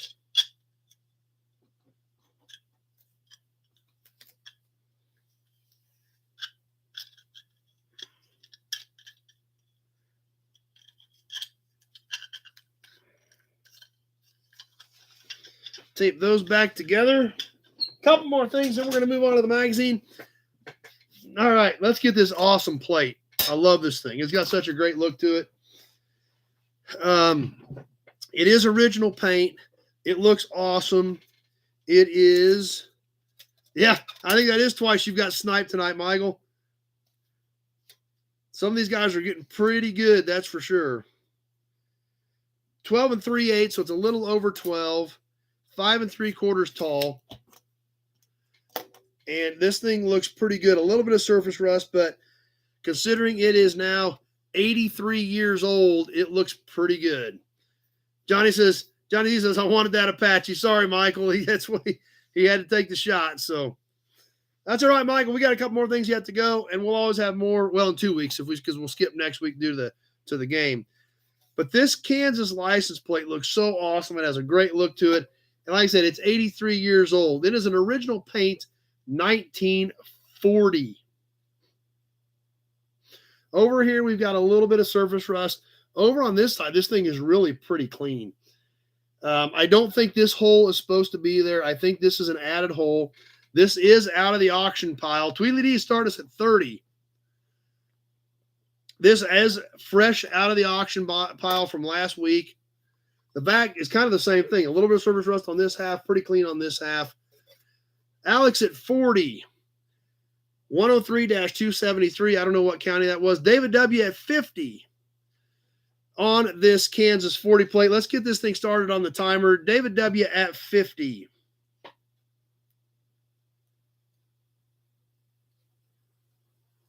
I told you guys, this thing looks super cool. I really like the look on this one.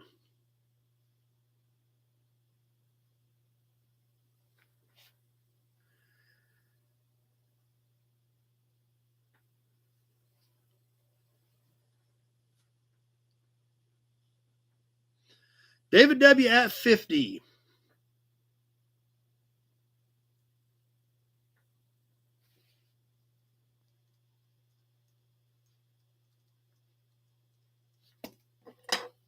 Auburn badge.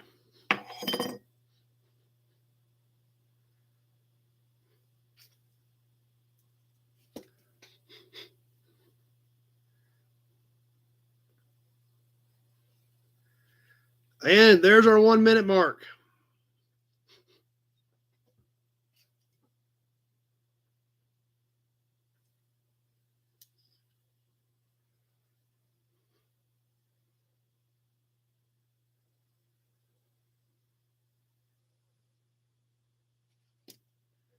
There's the minute 20.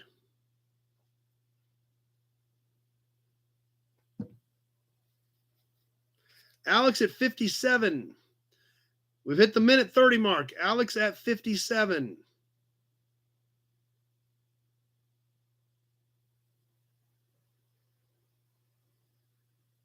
$20 seconds left. Alex at 57. Norma at 75.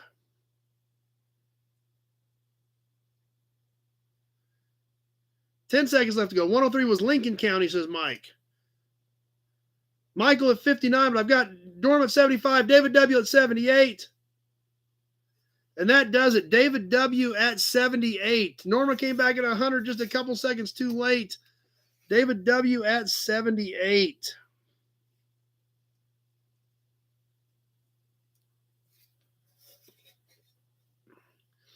So that was just a hair late on Norma's, unfortunately. That was a lot more money, but it's a cool piece. Great looking plate. Congratulations, David W. on that one at 78. One more cap. Let's get one more cap out of here. Then let's get to that magazine. Let's give you a Hudson badge while we're at it. There was a lot of people gunning for that one. But don't worry, we got one more super cool piece to sell yet tonight. I'm not sure what year this is, late 30s, early 40s. It's a really neat little cap, stainless steel, a few dings and dents, a little bit of original paint left on it yet, though. On this little cool little V8 cap. Has the ribbed V here with the 8. The blue paint in the 8 appears to be original, ribbed around the outside edges. I just noticed something kind of cool about this, or kind of interesting. Eric at 25. Norma says she has a bad delay tonight. This is a stainless cap. It is about 9.5 in diameter. Alex at 50. And if we look at this thing, it looks great from right here, okay? If you look at the back, I don't know if you guys can see it, they overstamped the 8. It's got a little tiny crack in it. There you go. You can kind of see the signs in the background where they overstamped the 8. So that's kind of unique. But it's a cool little V8 stainless cap. Ford, I'm not sure the exact year. I didn't look it up. I've got Alex at 50. Let's go ahead and get this thing live on the timer while I've got Alex at 50. I'll keep an eye out over for you, Michael, if you're going to jump in on this one. I'm trying for you. But I've got Alex at 50 right now on this cool little V8 cap.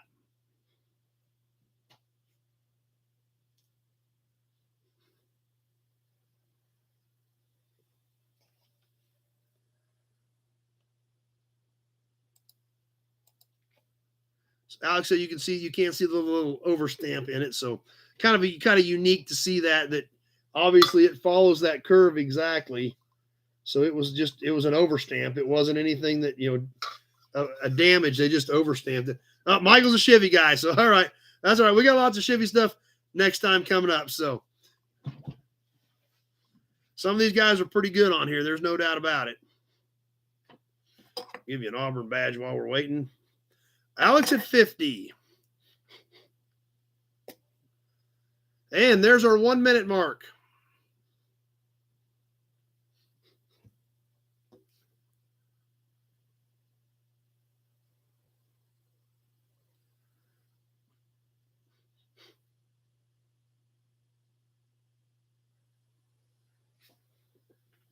And there's 120 and a Hudson badge.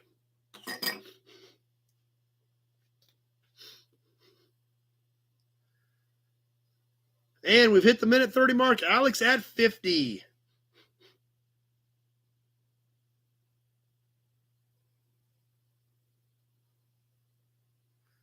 $20 seconds left to go.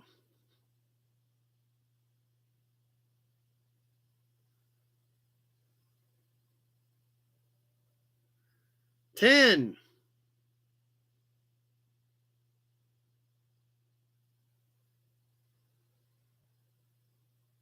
And that does it. Alex at 50. Alex came in there swinging, scared everybody off.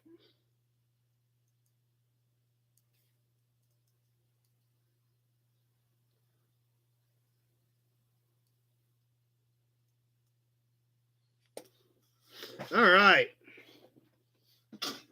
That was a lot of fun tonight, guys. Appreciate everybody hanging in there, having a good time, being great sports about everything. And that's what makes this thing awesome. We've got such a great group of people on here that don't get the 44 standard cap. Thanks, Alan. So appreciate you guys hanging in there, having fun, being great sports about it. We got a lot of great stuff headed to your guys' collection next week. And these are going somewhere else next week. So let's get moving on. Let's get to the magazine tonight. Let's get through the magazine, because then we're giving those away as soon as we get done with the magazine. Obviously, we need to wrap this magazine up from a couple of weeks ago. Glad you got on tonight, Craig. I'm glad you were here, too. That's what makes this group fun. The 25th anniversary of Motor Trend from January of 1975. Obviously, we started this magazine several weeks ago. The last couple of weeks, my throat was so bad we didn't get to it. But let's get her finished up tonight. So let's go ahead and bust this thing open and get into the back half of this magazine. Starting off with And remember, we've got to put ourselves back in time. We're literally going back to 1975. That's what's cool about this. That's what we need to remember. That's what we need to think about, is what we're looking at. We need to put ourselves back into January of 1975 when we look at these and think about it. So that's right. Alex says, thanks. It was fun. Actually, everybody is a great sport. That's great that you guys all recognize that and support each other that way. Like I said, we did the first half of this magazine almost a month ago. Zach, spent more than I wanted to, but well worth it. Great. Appreciate it. As we get to the back half of the magazine, the first article we're going to check out is the next legend from VW. Yes, the Bug was starting to be phased out in the 70s, and the next legend with a question mark, was it going to be the Rabbit?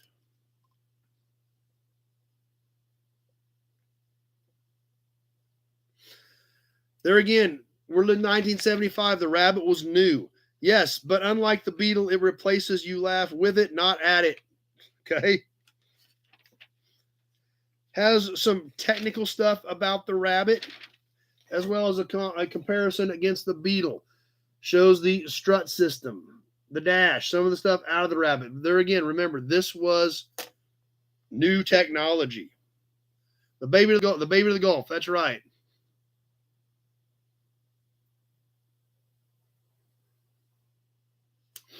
And on the next page, we got a little bit of a comparison.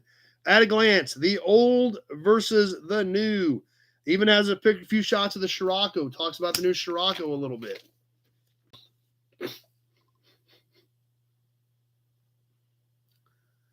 But what does it say comparing the Bug to the Rabbit?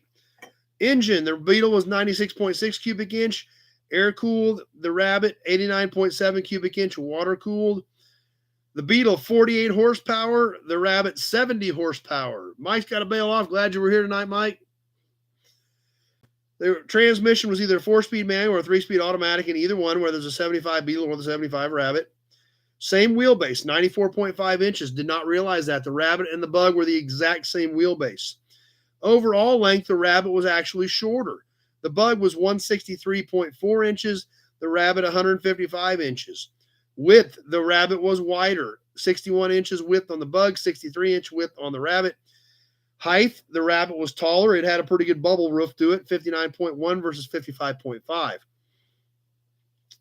Dry weight, the Bug weighed 1,973 pounds, and the Rabbit weighed 1,819 pounds. The Rabbit was actually a little bit lighter. So kind of interesting to look at that. There again, we've got to put ourselves back in time when they were comparing the Bug to the Rabbit in 1975.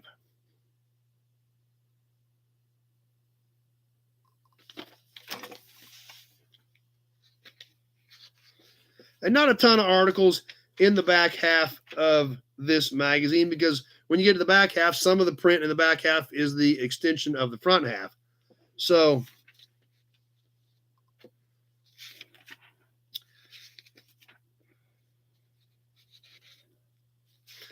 another interesting article, and this one's kind of tough to get into because of the length of it, but there again, we're looking at the future in 1975.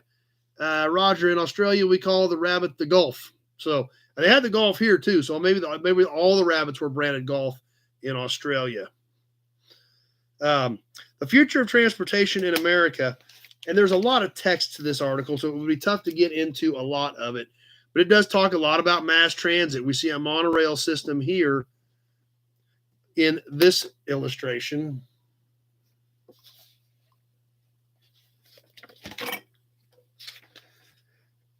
And as we flip through some of this, more signs of mass transit. Like I said, a lot of text in this, but obviously we were there again. This was the future in 1975. Now, a lot of this did come true. There is a lot of monorails and subways in a lot of cities, a lot of mass transportation, and a bigger push towards mass transportation on a lot of this stuff.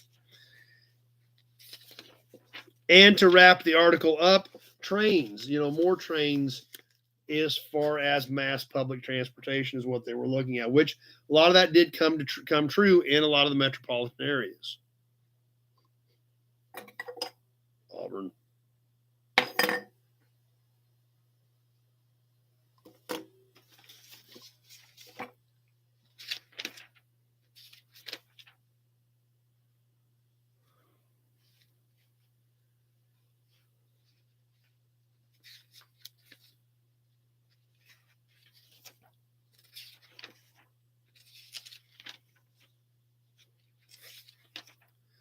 Ozark says Gulf Trust translates to rabbit.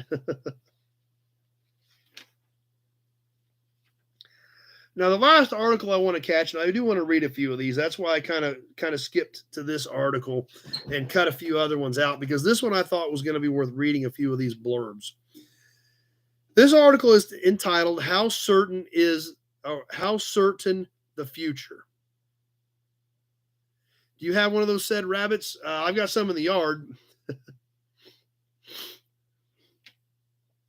Some experts try to answer that question. How certain the future? Now, this is, and I'll read a few of these. These are actually quotes from people in the automotive industry about the future. These were spoken at the end of 1974, because this is the January 75 issue of Motor Trend. So these quotes were taken probably October, November of 74, when I was born. So that's what's interesting about these. Now, George Elgis, general manager of Buick Motor Division and a GM vice president, on the future. Our congratulations to Motor Trend for an outstanding record of service to the industry, as well as your readers in the past 25 years. Looking ahead, although the automobile will have to change to keep up with the nation's environmental and energy requirements, I am sure that it will continue to be the basic means of transportation even to the year 2000. Well, we're 20 years past 2000, 23 years past 2000, and that still holds true. It is still the primary mode of transportation for most people. Now, some of these other ones, like I said, I'm just going to grab a few of these because they're so interesting. Kevin's got to bail off. Glad you were here. Paul Brown, Director, Safety Research Laboratory, National Highway Traffic Safety Administration, U.S. Department of Transportation. So this is a quote from the director of NHTSA at the end of 1974. The automobile will be obsolete for urban transportation by the year 2000, but will be used for non-city travel.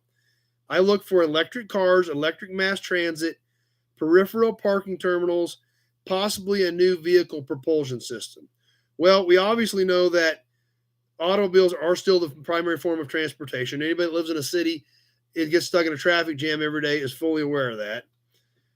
Electric cars and now are starting to be more common 20 plus years after the year 2000. So pretty much he missed most of his marks on that one. Dan Gurney, President, All-American Racers. By the year 2000, the most important auto performance will be miles per gallon, followed by emissions, safety, and comfort. The cars will be light and small and capable of more than 50 miles per gallon when lightly loaded. People will still prefer freedom of choice in private vehicles over mass transit. Private vehicles can compete in the people's mile per BTU contest if they are made efficient. They will still use piston engines, which is correct.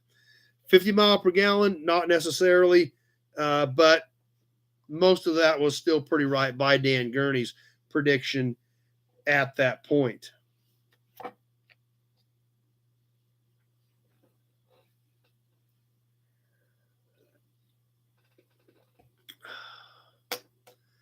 Yep, he did sort of hit that one. That's true, Kenny.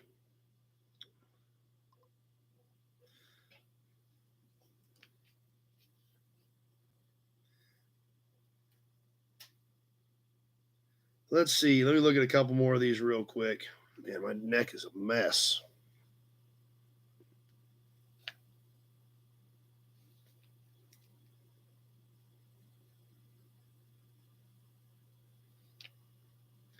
Let's catch one more from Lee Iacocca himself. Electric cars are hot garbage. Yep, that's some truth to that. Let's see what Lee Iacocca had to say. Now, remember, this is in 1974. Lee Iacocca is still with Ford at this point. Biofreeze. Yeah, I need some. Man, I need some. The automobile industry is a growth industry, and it will always be one. It has to be, because personal transportation isn't going away. And over the long run, there must be a growing number of vehicles to carry a growing population and its goods from one place to another. I can't tell you precisely what automobiles will be like in the year 2000, but I can give you this much of a prediction. They will still move on four wheels and be powered by combustion engines However, Lee Iacocca's prediction is they would be fueled by liquid petroleum. So I'm assuming we're still talking about gas. So basically, Lee Iacocca said in 2000, we're still going to have cars. They're still going to be four wheels. They're still going to be powered by gas engines.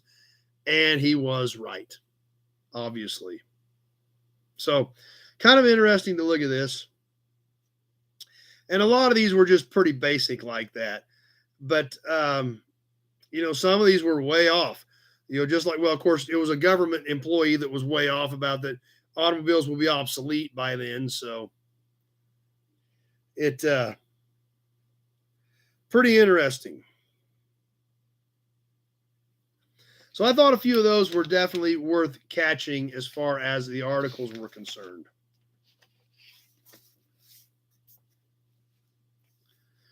Ads. We always want to check out the ads.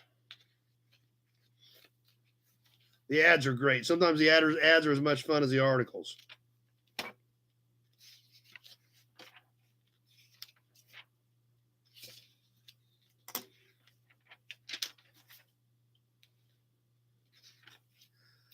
The first one, beautiful full color ad. Now you noticed there was still a lot of black and white in this particular issue.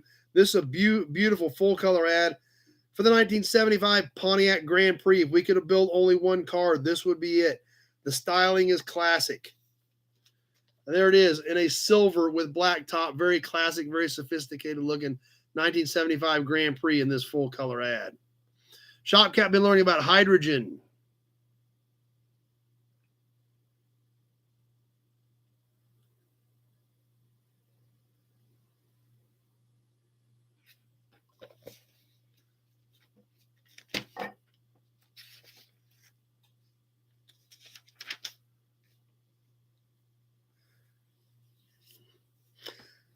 This next ad, not really car related, but so 70s, we had to check it out. Obviously, today, if we want to listen to something, then we YouTube it or we use Spotify or any of these multiple type of platforms where you can literally listen to any song you want at any second. However, in 1975, you couldn't do that. You could order the entire collection of Return to the 60s, all 10 8-track tapes for $29.95. That's how you could get your fix in the 70s. You could order the entire collection of 8 tracks.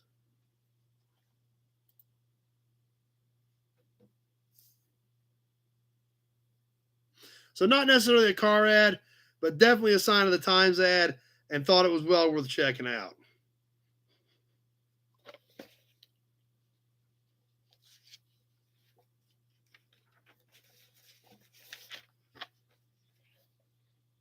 Pete digs the ad, yeah.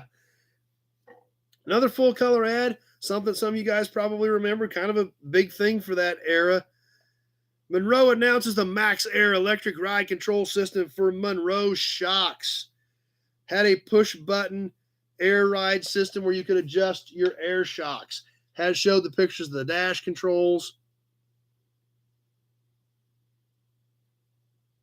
Yep, one Columbia House. That's either. That's true.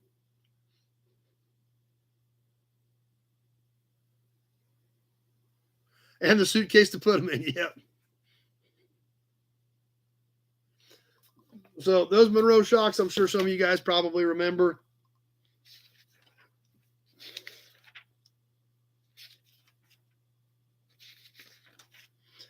The next ad, another nice, beautiful, full color ad for Buick. Go fly a Buick, the Buick Regal. Kind of a cool picture at an old airport. Appreciate that, guys. With the old airplane in the background of the Buick Regal. Plus the iconic 70s Buick logo with the eagle with full spread wings. So, yeah, that's right. It was like the kerchunk of the track change on an 8-track. Yep, that's for sure.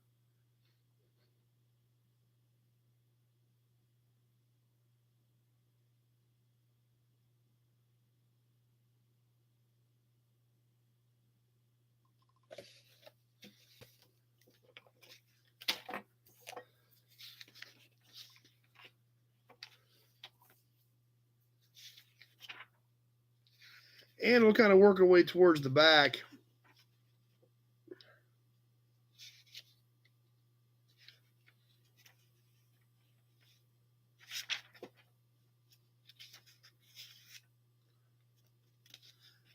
That's right. The red velvet line faux alligator skin 8-track tape case. I've got one of those. I actually bought one at an estate sale because it had a Smokey and the Bandit soundtrack in it. I bought the whole case. As we get towards the back, we get into a lot of these littler black and white ads, but there's one that definitely stood out to me. We talk about Old Cars Weekly on here a lot because I do a lot of work with them and do some reporting for them, and they run a lot of my stuff. We've got a real good working relationship with those guys. But this ad really stood out. I thought it was so cool. The Old Cars ad, the newspaper for the hobby from January of 1975. Buy, sell, swap. Old Cars, published twice monthly.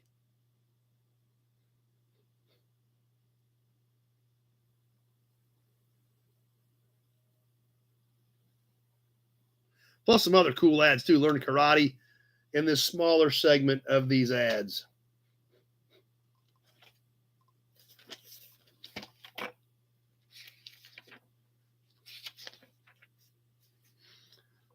How about this one? I bet a lot of you guys remember this one.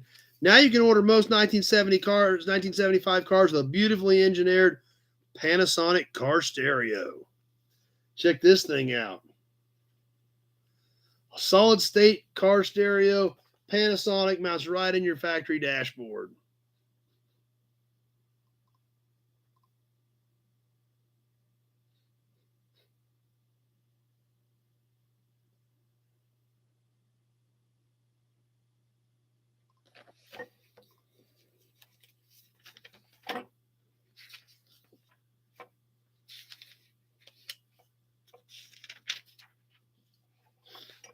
Another interesting ad that I thought was super cool.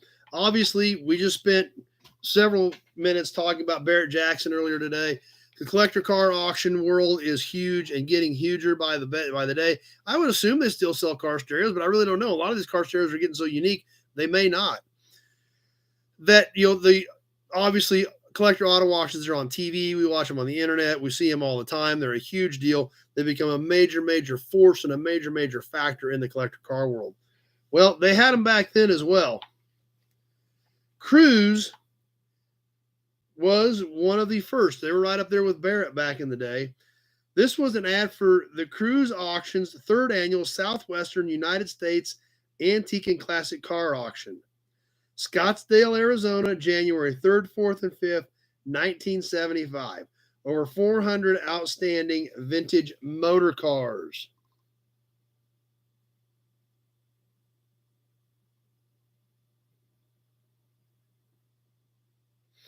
So the beginnings of the collector car world. They did them in Auburn to start with. This was a first Scottsdale. That was Ryder Barrett started in like 71 or 72 in Scottsdale. The offering will include a rare and valuable 1931 Doble Steam Roadster, a 1935 Rolls Royce, a 1937 supercharged Bugatti. Many more, many from the famous Tom Barrett collection. Isn't that interesting? A fantastic 37 Mercedes 540K. One-off body by Erdmann and Rossi. Hitler presentation model of the Berlin Opera. 1921 Rolls-Royce. 1938 Rolls-Royce. Many from the Tom Barrett collection. Tom Barrett, part of Barrett-Jackson.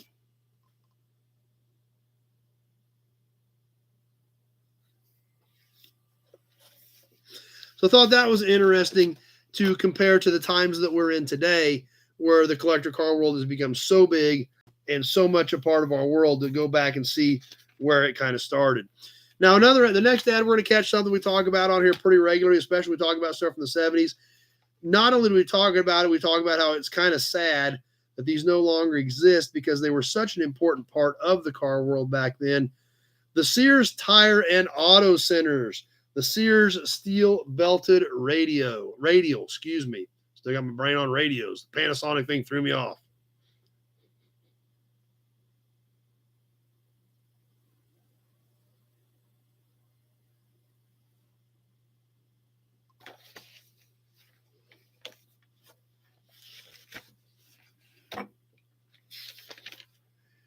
And we'll catch a few more here. We'll work our way towards the back cover.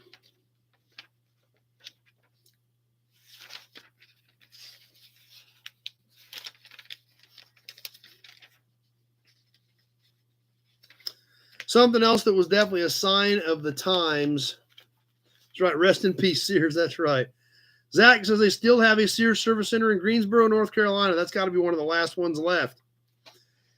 Another piece, not necessarily car related, obviously advertised in Motor Trend, but something else that we have to think about and take us back to this time period.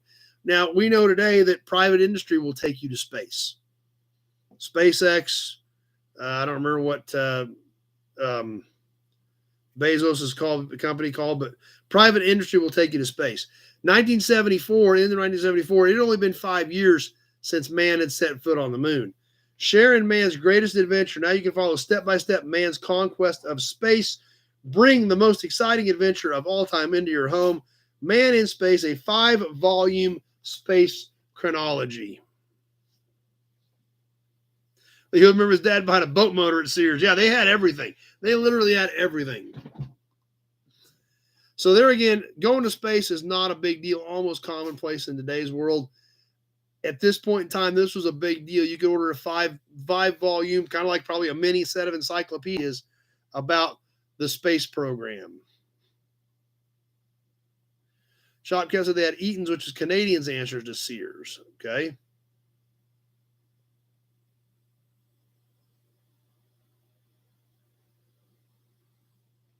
That's right. The tool selection was the best. That's for sure. And let's flip to the back cover and let's wrap this thing up with the 1975 white on white Mark IV, America's most colorful luxury car. A beautiful white on white with a red trim, Mark IV Lincoln.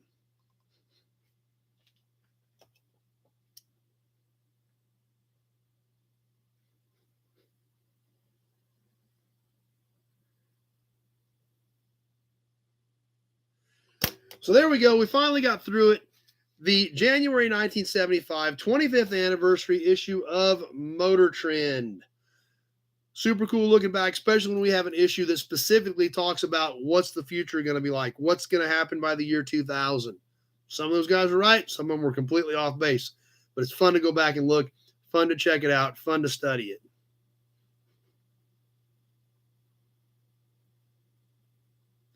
So we finally got through it. So next month or next week or 2 weeks, we'll do a new magazine. We've got the Viewer Box magazines.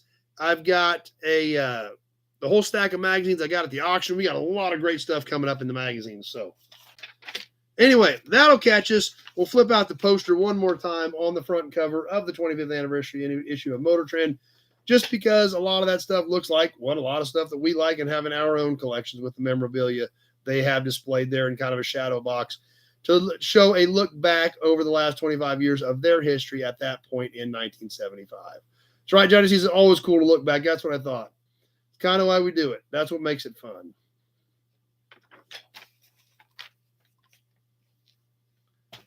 So back to tonight's episode, back to tonight's worksheet, since we were working off the worksheet from a couple of weeks ago on that. Drum roll for the Raffle, says Mark. Shopcat at the same Craftsman 3/8 ratchet as 95. I got my Craftsman boxes in probably when I was in high school, early 90s. I probably had my Craftsman boxes for 30 years now. But are we ready? Are we ready to give these things away? These super cool pieces, custom done by Randy. Sam's got to bail off. Glad you're here tonight, Sam. The big Buick oil can. Who got in this week? We'll run through who got in this week just to make sure.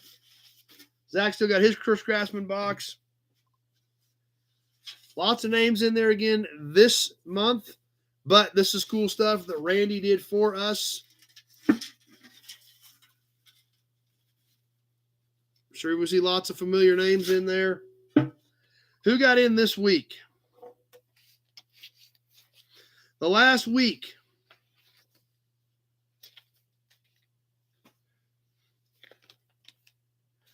Mark Falcon, Brian Dispatch, Alec Blanchett, Big Job.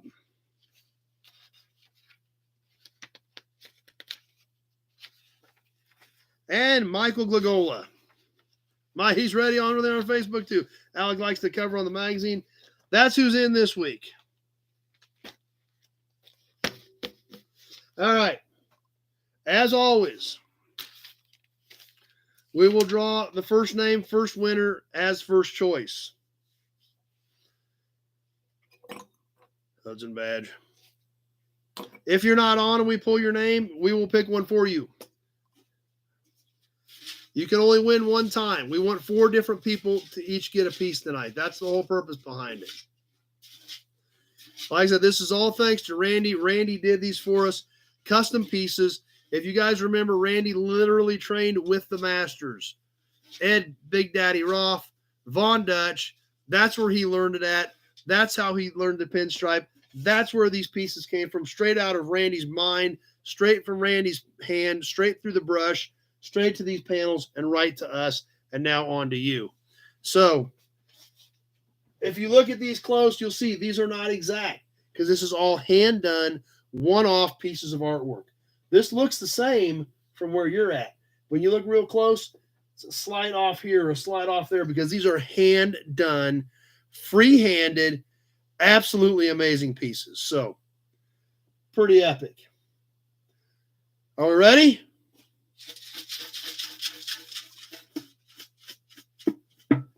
So, the bigger sign and then these 3 are license plate size. And you have your choice as we go through these. The big one is 18, 12 by 18, and then the other 3 are license plate size. So let's go. Who gets the first shot?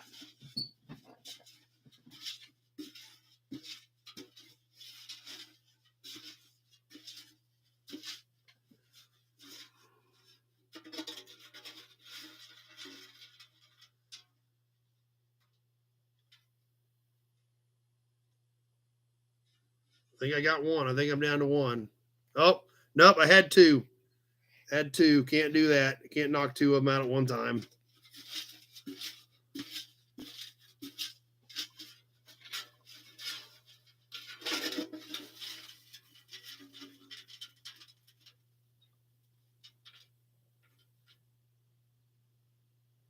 Make sure I'm down to 1 this time. There it is. Mark Falcon.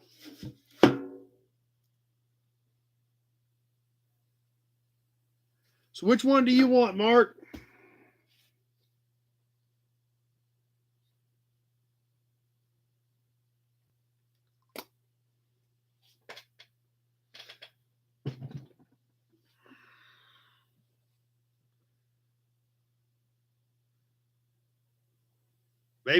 Maybe he fell over and passed out. I don't know. Maybe he's so excited. That is pretty cool. I know he's still here. Might have to wake him up. It may take a second.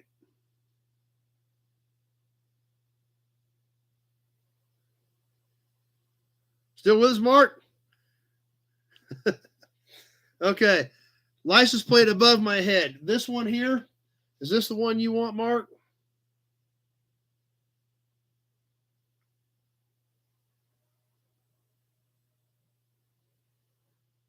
Okay, perfect. This is gone. It's going to Mark.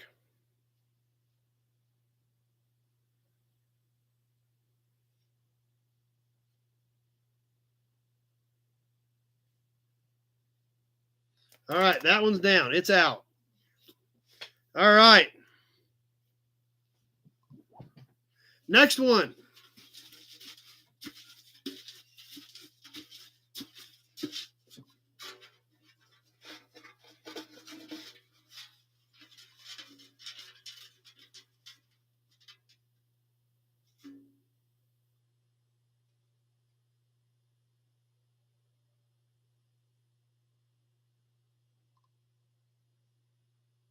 Kenny Peterson.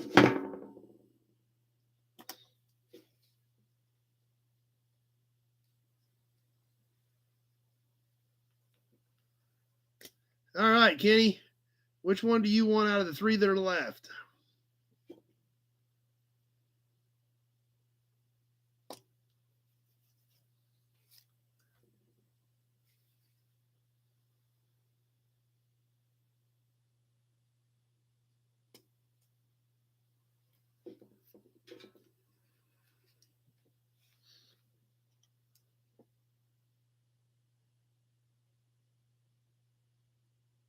If Kenny's there, there we go. The sign with the red letters. You want the big sign. Is that what you want, Kenny?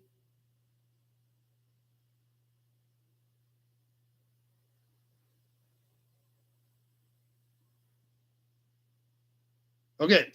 All right. This one's going to Kenny.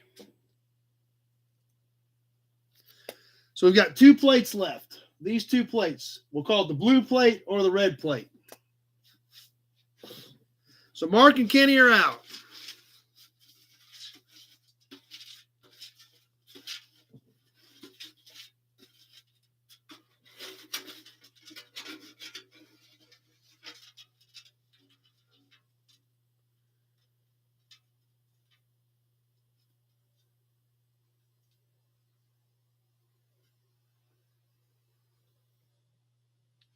Oh, Mark Falcon again. So we're going again.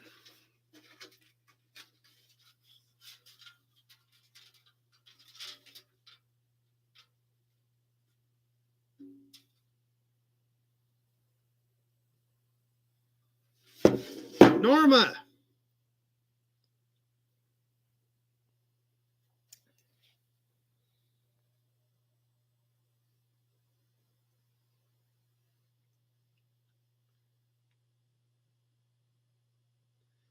So which one do we want, Norma? Do we want to go blue plate or red letter plate?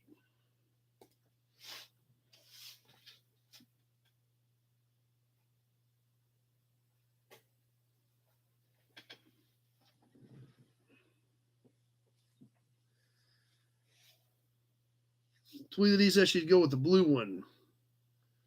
Let's see what Norma says.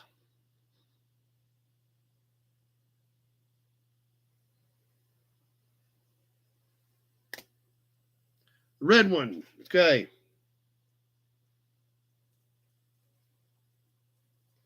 One more for the blue letter plate.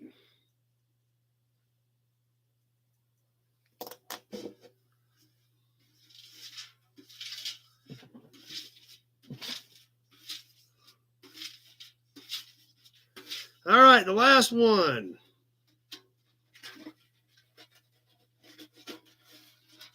The last name for this plate here, the blue letter up on top.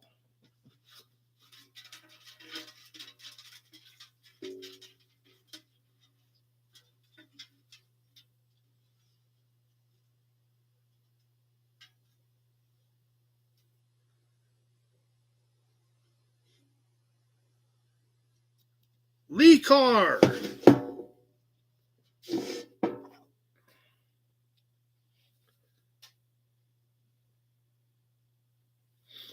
All right. That one was a ton of fun this month, guys.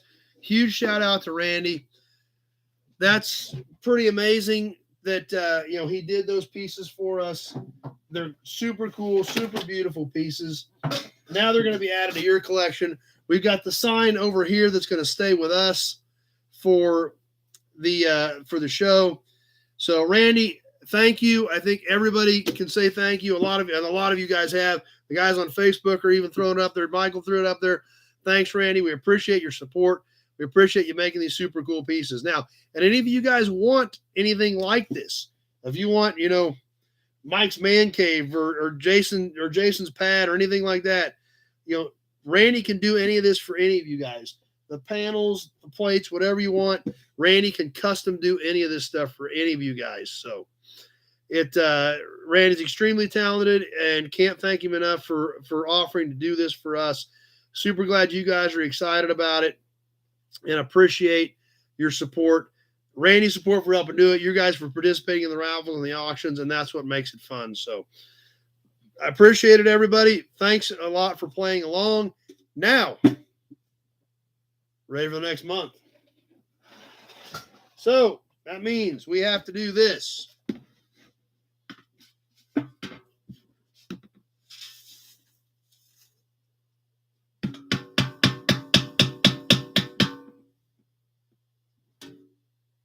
MTB big Buick oil can.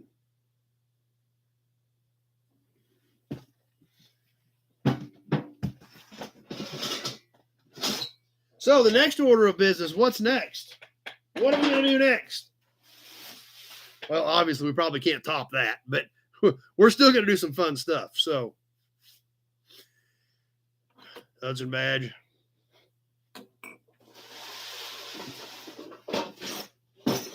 So, February's raffle. Yes, I've still got these shirts. I've got all sizes in black.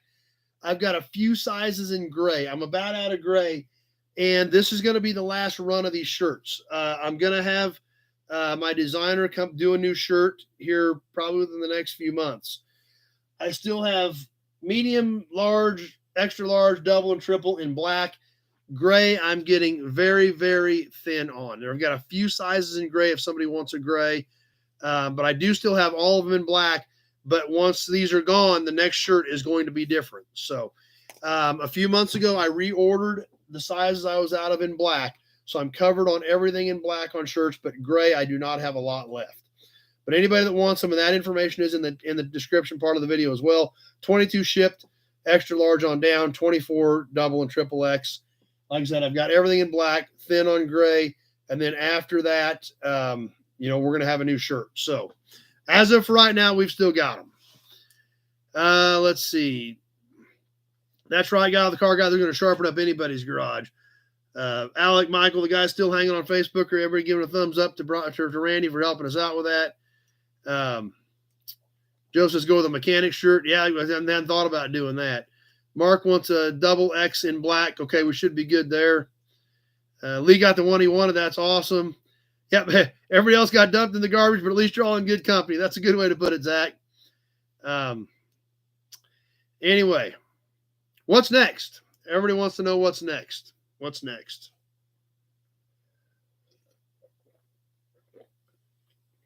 I'll give you a Hudson badge next.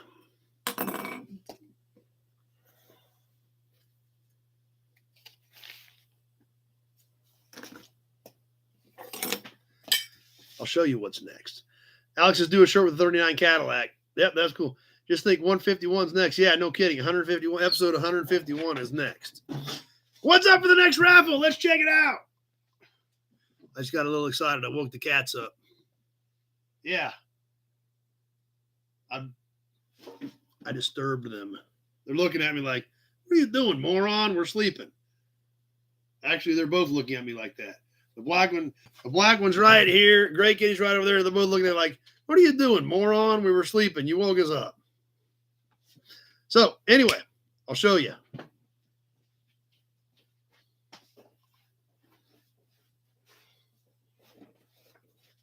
Actually, I'm not going to show you because there it is. Psych. That's it. 3 cardboard boxes. There's a lot of cool stuff in them.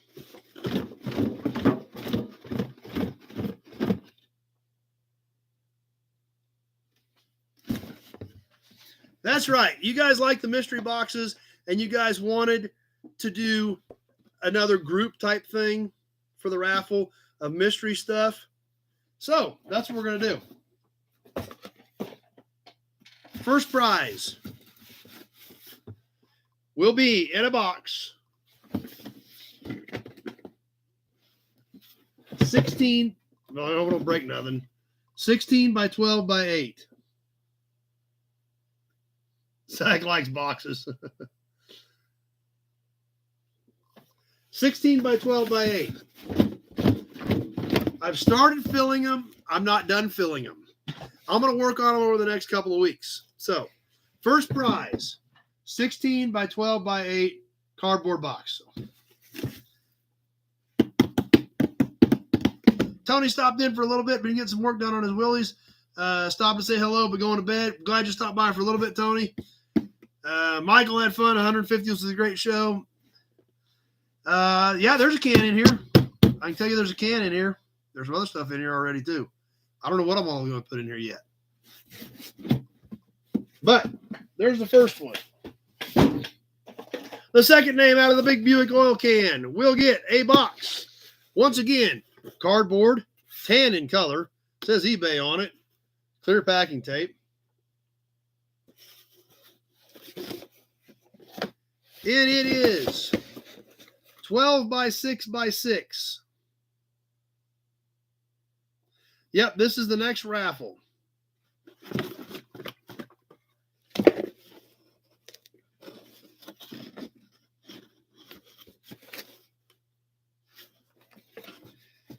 And they will all be full of a menagerie of the stuff that we like.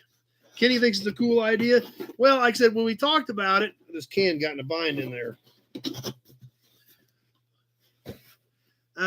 Yeah, I've got Randy's contact info. So, Randy, if you're still on, if you want to put whatever the best way to contact you is up, so these guys can get a hold of you, or Zach, I can get you in contact with him as well. But yeah, if you're on, Randy, and you want to put up something, if an email address somewhere, these guys to get a hold of you so they can get some work done, that would be great as well. Now, Gray Kitty is not in the box. So this one is 12 by 6 by 6. The third box, the smallest box, 6 by 4 by 4. So there will be 3 or 4 little things in here. Alex needs it too. So Alex wants a piece done, Randy. Whatever we need to do to get these guys in touch with you, just let me know. If you want me to handle it, just tell them to give me their number. If you want to put up an email address or your number or whatever you want to do, Randy, whatever works for you. So there they are. I asked you guys what you thought. It had been a while. We did do a menagerie several months ago of group lots of stuff. I know you guys like the surprise boxes. I rolled all that together and came up with the new raffle. That's right, says Bud. Tricky, tricky.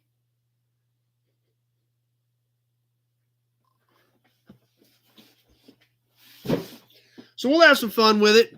We'll get the normal type stuff. Can, license plate, maybe a little toy car, some various things. Obviously, the bigger box, the grand prize, will have more stuff in it on down. So I'll mix up some cool stuff. Hopefully, I come up with stuff you guys like. When we did the mystery boxes a while back, everybody was happy with their box. Everybody was excited about their box. Yeah, Zach says, surprise, your box is meowing. Mark likes the idea. So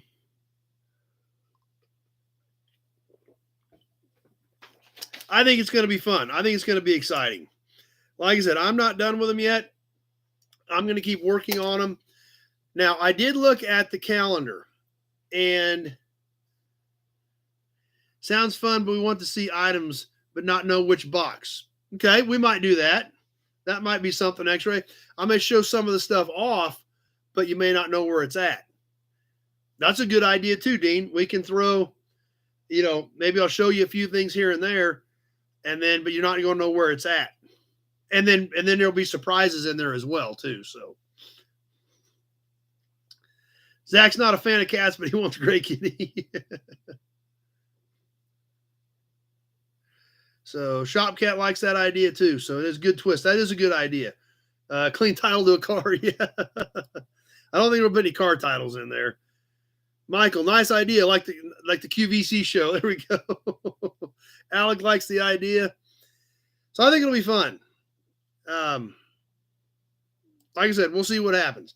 I think that's a good idea, Dean, though. We'll show off a few things that are going in them, but nobody will know where, what, how, when, or why until they open their box. And there will be a few surprises in each one that nobody will have seen either. So good idea. I think we'll work it up from that angle. As far as the giveaway, I thought we were going to have to go through March, but I think this is going to work out because if we give this away on March 4th, that will give us 4 weeks on this one.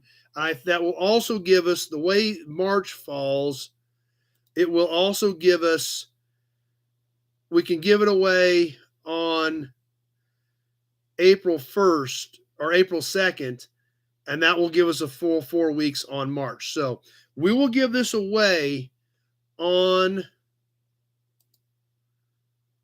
March 5th.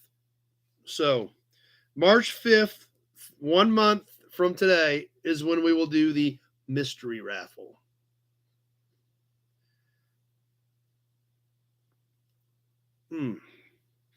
So March 5th, we're going to run this through March 5th. Then we will do a separate March raffle as well. So keep all that in mind as we get ready to wrap up tonight. Actually, I didn't drag any cars in this week. Next week, we got new inventory videos coming up. I've still got some stuff from my buddy's yard we haven't posted yet. So some more of that stuff coming up on videos. And that's really about all I've got for the evening. So we're going to give you another Hudson badge. I'm going to keep an eye on the comments here for the next few seconds as we get ready to wind down. But that's pretty much what I've got for tonight. Got a good full episode in tonight. That feels good after the way the last couple weeks have been a little rough. Like we talked about earlier, next week we will do an abbreviated version. We'll do open chat. We'll do a promo model. We'll do badges and emblems. But we'll probably back off after that. And just because I think because of the game, I think that we're going to be down on viewers.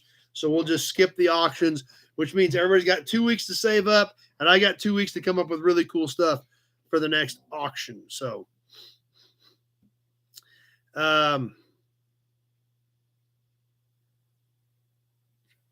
Pete says, I'll have to tell Chad and he will read.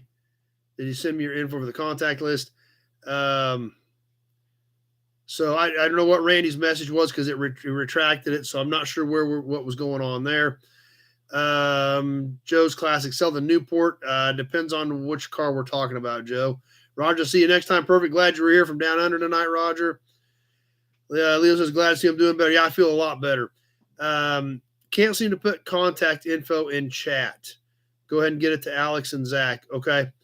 Or if you want to text it to me real quick, Randy, I can read it. If you want to put the email out there or whatever you want, I'll just put my phone right here so I catch it. Zach says, bet the big box have keys to the car. Yeah, but you won't get the car, just the keys. So, yeah, I don't know why it kicked that out, Randy, or what you wanted to do, but wouldn't take it. So I'm not sure. Two-door Chrysler, probably maybe that 65 Newport, that green 65 Newport. Is that the one we're talking about, Joe? Because I'm not because that car I do still have. Okay, that was it. I priced that car a ton of times. Everybody loves it. Everybody thinks that the price is perfectly within line, but nobody showed up with a check for it yet. So I don't know. It ain't cost me. It ain't eating anything. It's not getting worth any less, and it's not eating anything. So I guess if it sits here a little while longer, it sits here a little while longer. But Randy couldn't post his. I don't know if it's kicking it out or what. So.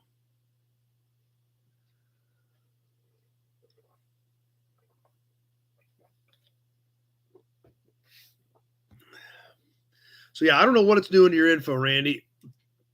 But, okay.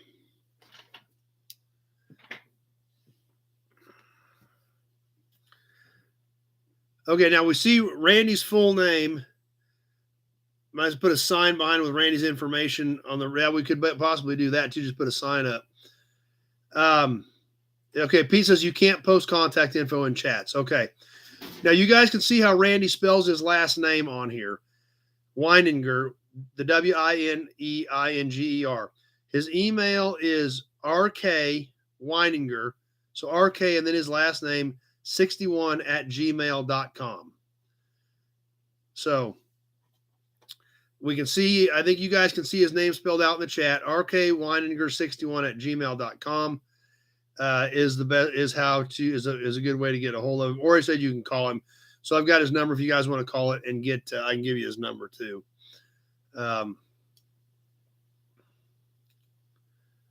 So RK Weininger, just like Weininger is spelled, and his name on the chat, 61@gmail.com. So 72 IH for sale. Yep, that's 72 Internationals for sale for sure. Bill Disc got to hop off for the night. Great hearing from everybody. Big Job fell asleep, but he's back with us.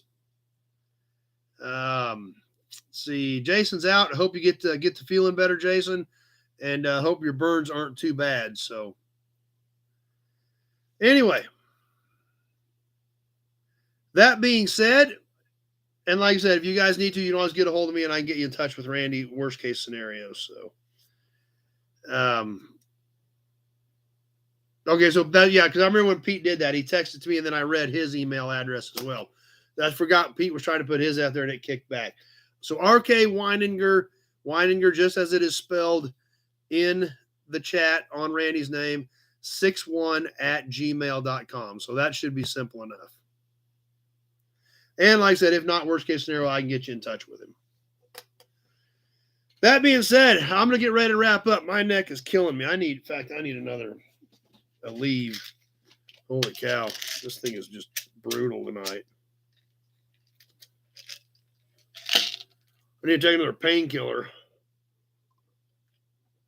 I didn't took one earlier today, so hopefully this thing, hopefully I can get that reeled in.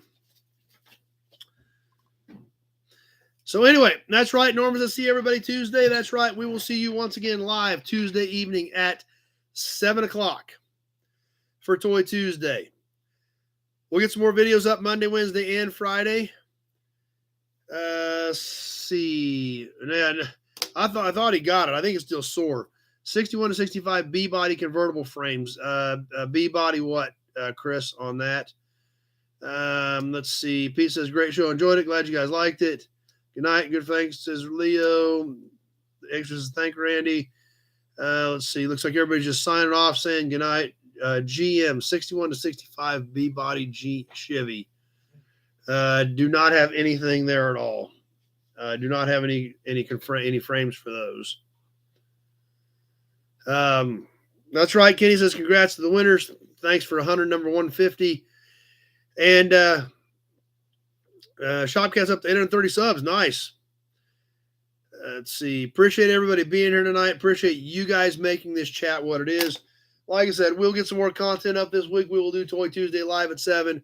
And we will plan on a shortened version next week because of the big game. I know a lot of you guys want to watch it, so we'll still get together. We'll still hang out for a while, but we won't do a full episode. Then everybody can refill their coffers. I'll refill my boxes for good auctions in 2 weeks, and we'll catch a magazine in 2 weeks and do another full episode. There, 151 is going to be a little bit short, but we'll be back to full speed at 152 and keep this thing rolling.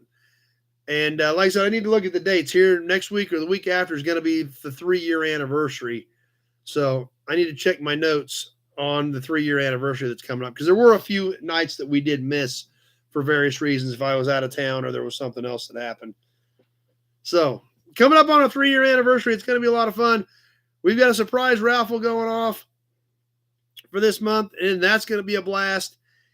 And we'll see some of you guys Tuesday night at 7 o'clock for some Toy Tuesday. We got a lot of cool stuff to dig through from that auction, plus some other stuff I've been digging through. So we'll have some new toys to check out, as well as some more memorabilia. And then we will be ready to roll once again next Sunday night, 7 o'clock, Sunday Night Live Chat for a shortened version due to the big game coming up. So anyway, thanks for being here tonight. Thanks for spending your Sunday evening with me. Thanks for making this what it is. Call it 150.5. There you go, Ozark. And thanks for your participation. The auctions, the raffles. We've got an awesome group on here. We had an awesome raffle this month. Thanks again to Randy, one of our viewers, who stepped up and wanted to do this for all of you guys. And that's awesome. And that's what makes this group what it is. That's why it's such a great group. And that's why we're all kind of our own little nobody's family. And it means a lot to me. I'm glad you guys are here, and I'm glad that we make this what it is. Thanks for watching, everybody. And Michael even threw a little moon in there. Mike says, give away the lemon drops. I don't think I want to give anybody those lemon drops. I think they're too old to give anybody the lemon drops. It's a good idea, though, Michael. Throw them in the raffle, but I don't think I want to send them to anybody. I was a little nervous popping them in last week, but I had to do something. If I didn't do something, we wouldn't have made it 10 minutes. So I was a little sketchy about the lemon drops, but I took a shot and it was okay. So what a great start to the week. Nobody's bucking Billy and all revved up now. Perfect. That's right. Zach says you're not a somebody until you're a nobody. That's cool. Thanks for that. I'm going to wrap this thing up. I appreciate you guys being here. We'll see you 7 o'clock Tuesday for some Toy Tuesday. We definitely hope to see you back here next Sunday night, 7 o'clock, same bat time, same bat station, for Sunday Night Live Chat. That's right, Michael. I was not going to make it last week without lemon drops.